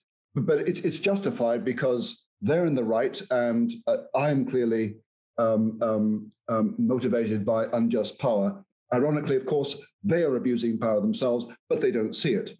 So it's often struck me that one feature of, for want of a more scientific term, the social justice crusade is that it is a kind of Christian heresy, a heresy being a kind of unbalanced form of Christianity, because on the one hand, the social justice warrior has certainly got the bit about the moral ire of the Old Testament prophet. They got that bit. And hypothetical concern for the dispossessed. And indeed, absolutely. So that's all right. But what they lack is a Christian sense of compassion for weak, feeble humanity, which we all are. We're all crooked, and this sense that the line between good and evil runs right down the middle of every one of us. So therefore, no Christian can regard someone who's done wrong as simply subhuman or of another kind than themselves, because we're all sinners. And it's that sense of universal common sin that generates the obligation of compassion, even for the wrongdoer. So does that mean technically then that you judge someone's character by how they treat their enemies? I mean, that's a fundamental Christian claim. It's and because I do believe very frequently that people who say the central animating spirit of civilization is power is a confession and a desire, both at the same time. That's right? Interesting. Yeah. I really believe that, and in any case, so the issue of the enemy. So there's a couple of thoughts that are jumbled together in my mind. So I was thinking, one of the things I tried to figure out for a very long time was why the snake in the Garden of Eden was associated with Satan. It's a very, very weird thing, and it's outside the domain of rationality. It's an intuitive leap of unbelievable magnitude. When I think I figured it out, it just about flattened me.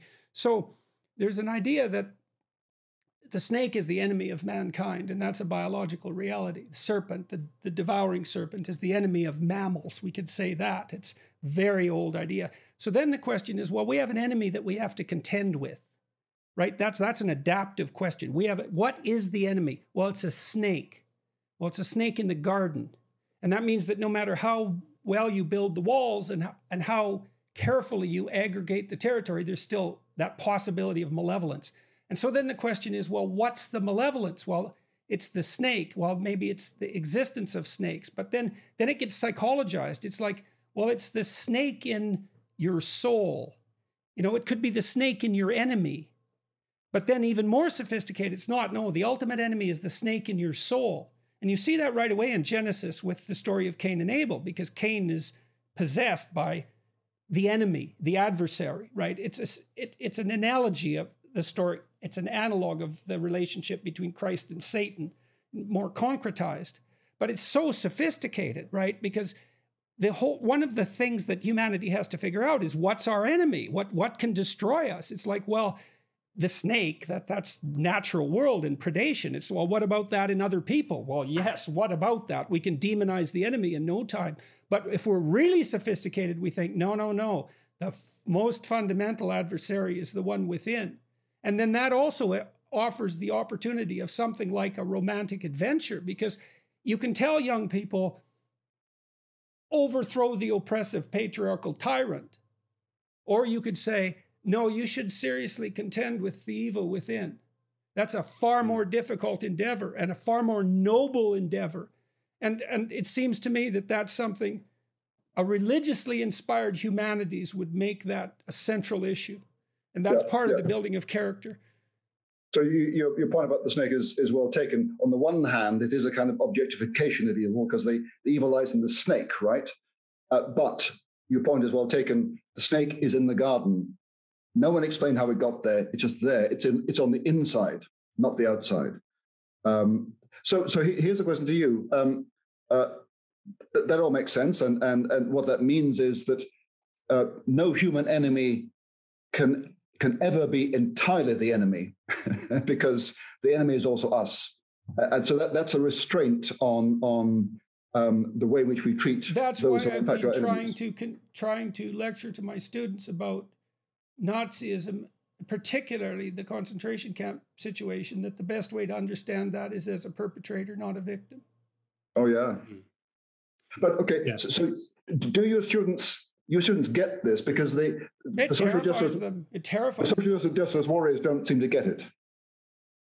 They're never taught it. They're never taught it. They don't take this, like I took the idea that there was something to learn from Nazism and what happened in the communist states seriously. It's like there's an idea that's promoted in particular by Jewish people, and rightly so, that we should never forget what happened in Nazi Germany.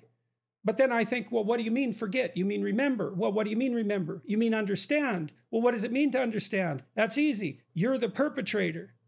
So you have to think, well, would you have been a Nazi concentration camp guard? It's possible that the answer is no, but it's also possible that the answer is yes, because they were people. And there isn't that much evidence. The evidence that they were all psychopathic, that's pretty slim. There were certainly psychopaths among them. And so that's a terrifying thing to contend with. It's like, you weren't the victim. You weren't the hero who rescued the Jews. Or maybe you're all of those, and fair enough. We could investigate all those possibilities, but perpetrator, that's right up there, man. And then you could see, well, the social justice warriors are insisting upon that in some sense too. Because they say, well, look at the evil. It's like, fair enough, who can dispute that?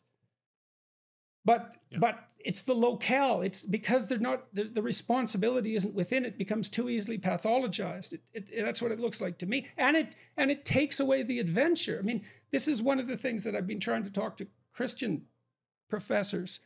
I don't mean professors technically, but about the fact that this the adventure that's part and parcel of this ethical process is not sold enough to young people, because they would buy it if it was as romantically portrayed as the opportunity to participate in a self-righteous riot. I think you're both onto something very, very important. That as soon as we start to project sin and culpability onto systems and structures and away from individual agency, things start to go very, very badly wrong. I know that I believe there's a tradition in Ignatian Catholic spirituality. It's called the Contemplatio Loci, where you are supposed to, this is a Counter-Reformation idea, where you're supposed to read the Gospels very, very carefully, and you're supposed to imagine yourself there. And one common theme is that you're supposed to imagine yourself at the foot of the cross, not, as it were, as a friend or as a follower of Christ, but as part of the mob. Much more likely statistically. Right. And I seem to remember that in the filming of The Passion of the Christ in 2004, Mel Gibson, the hands that you see hammering the nails of Christ, of the actor playing Christ, Jim Caviezel, into the cross, were Mel Gibson's. And so his point was that that sin is not other people. And sin, by the way, is not a syndrome. The worst sin is assumption that it's other people. Right. Yeah. And I think increasingly now, the idea that it can be outsourced not just to systems and structures, but to pathologies or therapeutic conditions.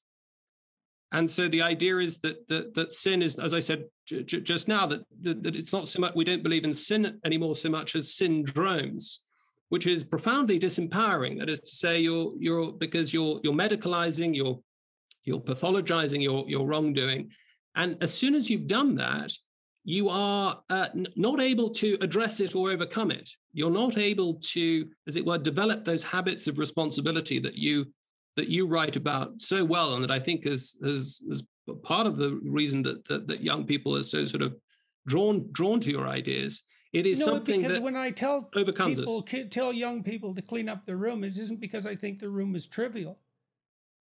I think it's because their room is way more important than they think it is. Right. And they could discover that. And it's part of this localization of ignorance and malevolence. I think it is part of central Christian thought that it's more difficult to rule yourself than to rule a city, and that the prime place for motivation about the sins of the world is to start with yourself. And how I can't see how that, if it isn't yourself, then it's something else, right? Then it's something else. Well, then it's the natural world, and resentment will arise from that, or it's the place your forefathers built. Right. And so now let's talk about this idea that this movement is a heretical brand of Christianity, or an offshoot of Christianity a bit. It's one of the questions you guys had forwarded to me.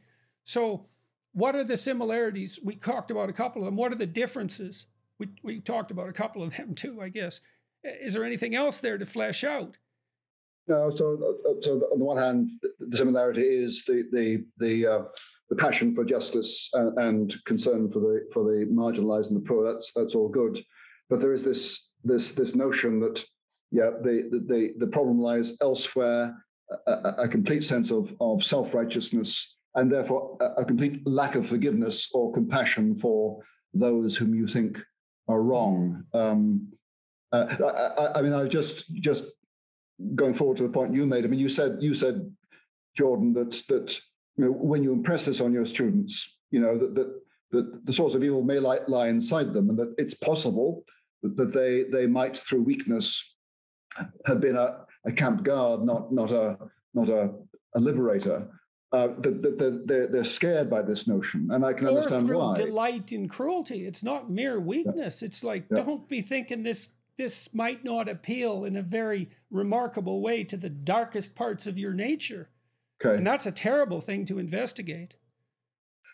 But fear can be paralyzing. So how do you move them beyond that point? I mean, I was thinking. Well, part of it is I tell them, or make it implicit too, that you cannot understand your possibility for good until you understand your possibility for evil, because you don't take yourself seriously enough. It's like, well, you're kind of an 18-year-old ne'er-do-well, or maybe you're a 40-year-old ne'er-do-well. What does it matter? You're just a collection of dust in some speck-like place in the outer cosmos anyways. It's like, no. You look at what you're withholding and what you're inflicting. And unless you're going to say that pain itself is irrelevant, how can you say that your sins are trivial? And if they're not, well, then you're not trivial. You're certainly not trivial as a perpetrator. So then the question is, how non-trivial could you be as a savior instead of a perpetrator? And so that lights a spark. It's like, well, and all these kids, they're looking, who could I be? Well, I say, you could be a perpetrator, but you could be the opposite of that. Whatever, we could start with perpetrator and we could flesh out the opposite. Yeah. And they're on board with that. And no wonder, because, like, of course, right? It's certainly consistent, Jordan, with some very influential accounts of how the Holocaust could possibly have happened. Leaving to one side this difficult neuralgic debate about the uniqueness of the Shoah and so on. I think is it Christopher Browning or Richard Browning, that extraordinary book? Christopher. Yeah, where he studies that police battalion involved one of the Einsatzgruppen and just the staggering normality of the people involved in that. Conscripted, they were not die-hard ideologues, die-hard believers. Some of the letters brainwashed. Home. They even objected. They weren't punished when they objected.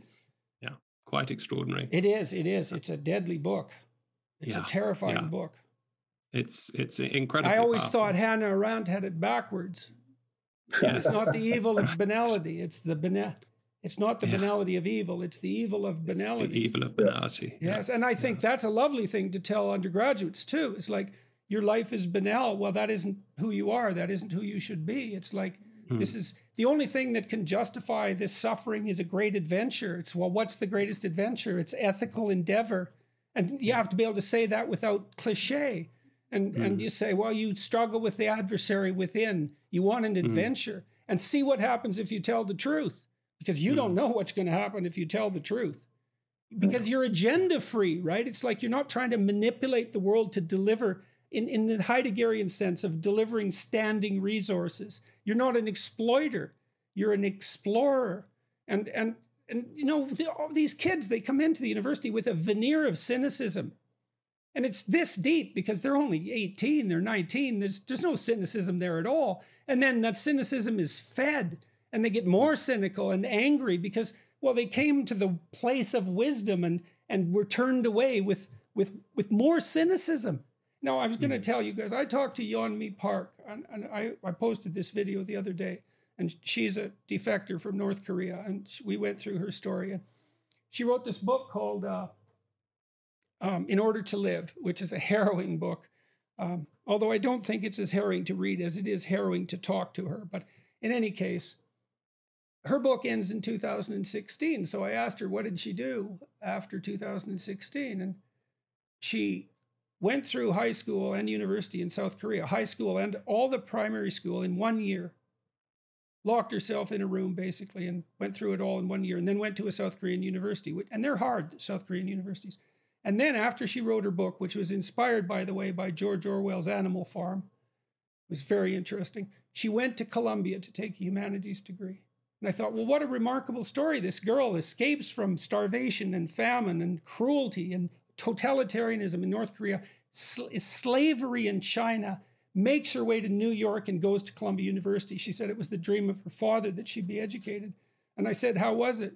She said it was a total waste of time and money. And I said, it shocked me. It really shocked me because we just had a talk about the ennobling possibility of literature, let's say, with regard to Orwell.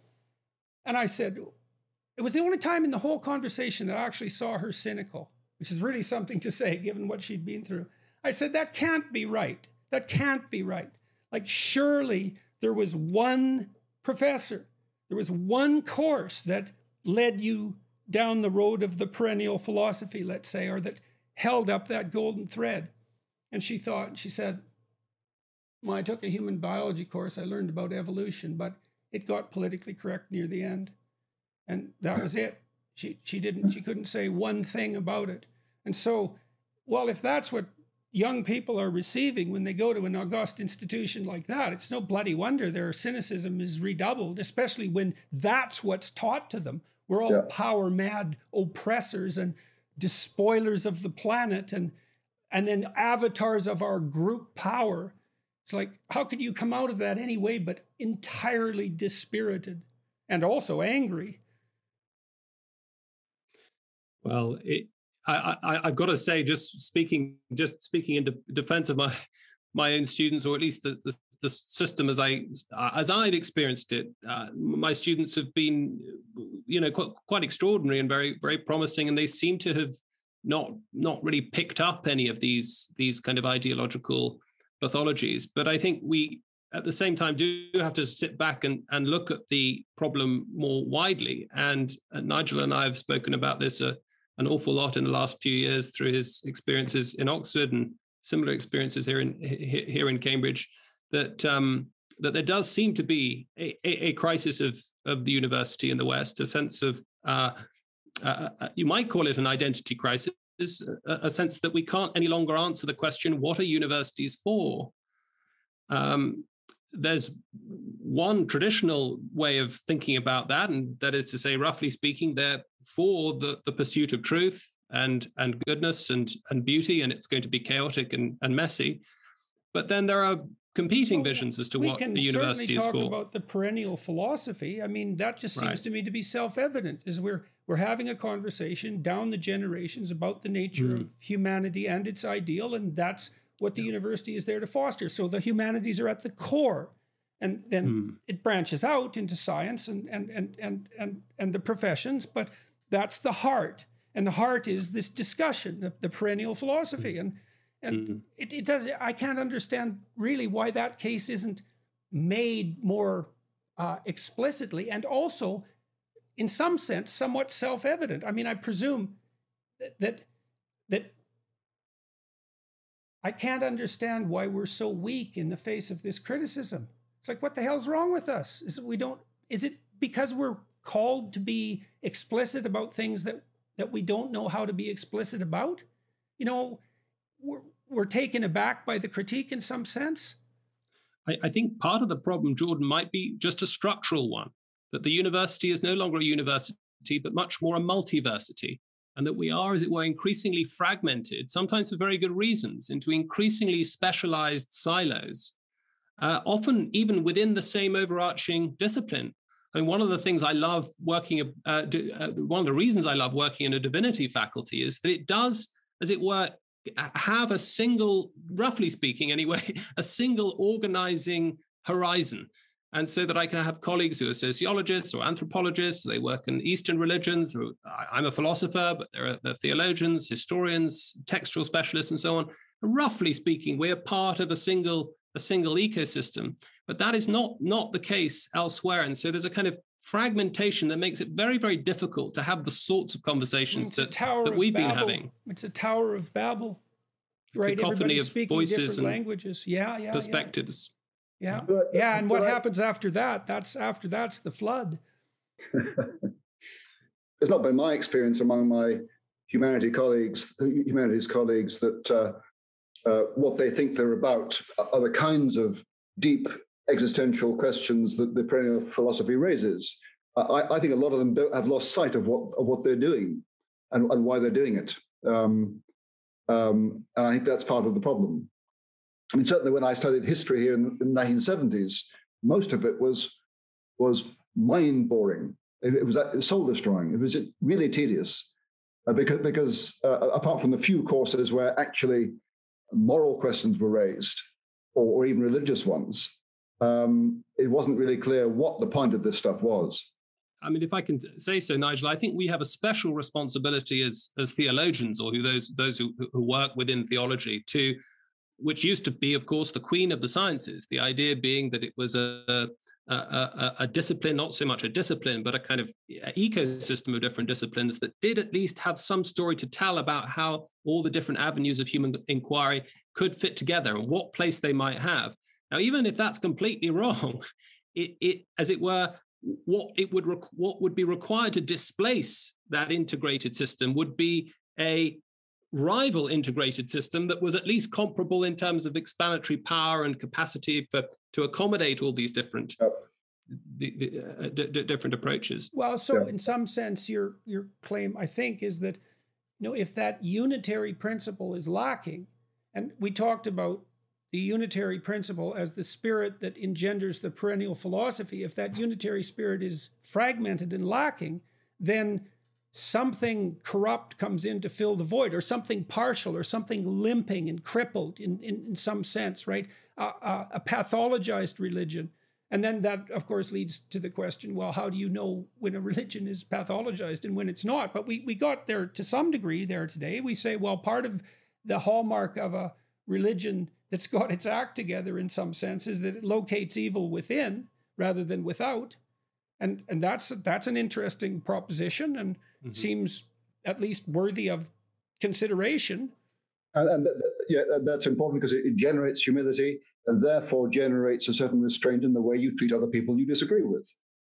If you don't have that, you can't have a liberal space. You have people shouting at each other. So I think that's really, really important. I mean, and maybe part of it too is the Socratic insistence upon ignorance. It's like, I'm fundamentally ignorant and prone to malevolence. Fix me, right? It's something like that. Yeah. Yes. And I mean, who would argue with that? Well, Socrates might argue with it. I mean, Socrates, he does think that knowledge is key, that ignorance is the awareness of our epistemic finitude is crucial. He thinks malevolence and wrongdoing is just a failure of knowledge, so that, as it were, moral failure is a kind of cognitive failure, or it's an epistemic failure. And I mean, Aristotle can't handle that at all. He thinks that there's actually something deep within us that leads us to go wrong. But yes, I mean, that Socratic idea, the Socratic principle of dialectical diversity, that is to say, of kind of fruitful friction between two or more positions. I mean, I think that model, which is at the heart of the Oxford and Cambridge model, that is to say, broadly, we do have lectures and we do have seminars for graduate students, but that sort of the idea of a tutor in a room, a supervisor with 1, 2, possibly 3 students, and as it were, modeling that kind of dialogical, collaborative inquiry into the truth is that's what we're doing right vital. now, hopefully. Right, and you, like I said, it's very difficult to overstate the audience hunger for that. It's especially when it's working. I mean, people are drawn to it and pleased, very pleased that it's happening. And there's public demand for it. I mean, when I talked, when I talked to Harris in Dublin and London, we had like 8,000 and 10,000 people, and it was a good faith conversation, and when we asked the audience if they wanted to switch to Q&A or continue the dialogue, they were overwhelmingly in support of continuing the dialogue. And we've underestimated public intelligence, partly because of technological shortcoming, I think, is that there's a hunger for this, and it's being fed by ideologies. If it isn't fed properly, it's fed by ideologies. And I don't know what to make of the ignorance versus malevolence idea. I mean, it's a little of column A and a little of column B, because I do see the delight. Like, let me tell you a quick story. So you tell me if you think this is ignorance or malevolence. So when I debated Slavoj Žižek, I did a 15-minute critique of the Communist Manifesto. And there were a lot of radical leftists in the audience, and they'd come to hear Žižek, take me apart. Although that isn't what happened in the discussion. We just had a discussion. And I mentioned at one point that the Communist Manifesto was an incitement to bloody violence and mayhem. And like a fifth of the audience laughed and cheered. And it was that Freudian revelation of unconscious motivation. They're all individuals in the crowd, so they're masked. They can manifest their darkest motivations without fear of revelation. And it just stopped me cold for about 10 seconds. And I thought, yeah, no kidding. It's like, we'll go dance in the streets when things are burning. And is that towards some higher good, or is it just, it's about time those bastards got what they deserved? And it isn't obvious to me that that's a manifestation of the striving for higher good. I mean, it's complicated, right? Because if you identify evil, in some sense, you have an obligation to deal with it. But then if you don't identify the evil that's within and you externalize it, your motives are suspect right away because it's just too convenient. And you might say, well, that's ignorance. And I do think that's part of it. But the convenience factor is, it can't be overlooked. Like, first of all, your moral obligation is only to persecute those who are evil. So that lifts a huge weight off your shoulders. And then you get to do anything terrible you want because you've identified the adversary himself and it's not you. And if that's ignorance, it's so deep that it transforms itself at that point into a kind of willfully blind malevolence. That's how it looks to me. Certainly, that's true. I've been reading more and more of René Girard recently, and the way he describes these sort of crowd pathologies and the way that a kind of a mob can, as it were, lose its mind through mimetic desire, through simply imitating what they take the rest of the crowd to be doing.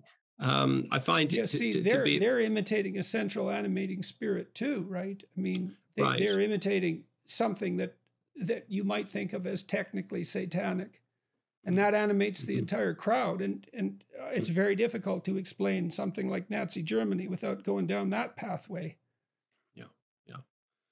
Yes, I think that's certainly right. And I think the problem in the modern context is that technology and social media in particular, of course, has kind of catalyzed that kind of that mania, that more malevolent spirit in the crowd, and it's escalated that the possibilities of ostracism and kind of digital star chambers and cancel culture and so on and so forth. It's something that we're going to, as it were, the genie's out of the bottle, and it's very, very difficult to work out how one can come up with a clear diagnosis and a clear prescription for how we get. I'll tell you something that's pretty interesting is, when I have a conversation like this and it goes well, and then thousands of people comment, the comments are unbelievably positive. And so it's possible for that conversation to be depathologized in the presence of the appropriate conversation. I mean, if you look at that conversation with Yeonmi Park, that the comments are so unbelievably positive that it's difficult to. They're as positive in a shocking way as Twitter mob comments can be shocking in a negative way. And so then it's up to people who can engage in an intense dialogue at the edge of what we know to do so, and I think increasingly to do so publicly, because the technology affords us that possibility. Yes, it's not all bad, and it can offer forms of belonging, even though it's only virtual belonging, that can really satisfy an urge for community and a sense that the atomization that we've seen over the last few decades can be overcome. Yeah, and I think it affords the possibility too of these dialogical investigations that might have been isolated to Cambridge and Oxford to become part of the public dialogue. Wouldn't that be something? So, I'm pretty sure both sides would benefit from that sort of exchange. And another ground of hope is my consistent experience has been that the noisy, shouty, illiberal people are a minority. There's a much larger majority of people who are uncertain and intimidated, but in the right circumstances could be liberated and would welcome this kind of honest, rational give and take of reason kind of exchange. So I think that's a ground for hope too. Whatever the disadvantages that the disinhibiting effects of social media are. Well, maybe we could get fortunate and continue this conversation at some point at Cambridge or Oxford. With some other people, that would be really good if we could manage it, as far as I'm concerned. And once we can travel again, and once I can travel, I'd really like that. I thank you very much for agreeing to participate in this, and it was really good to see both of you again, and hopefully we'll, at the right time, do this again, and maybe with some other people too. So if you guys can think of some other people that would be good contributors to this, you know, we could open it up a bit, and that would be, if you think it's worthwhile, that would be good as far as I'm concerned. Absolutely, but let's work on seeing each other in the flesh over here sooner or later. That would be great. I'd like that a lot. Yeah. I'd like that a lot. Good. Thank you for having us, Jordan. Well done. Thank you very much Thank for you. the conversation. I really appreciate it. I have too. Bye-bye.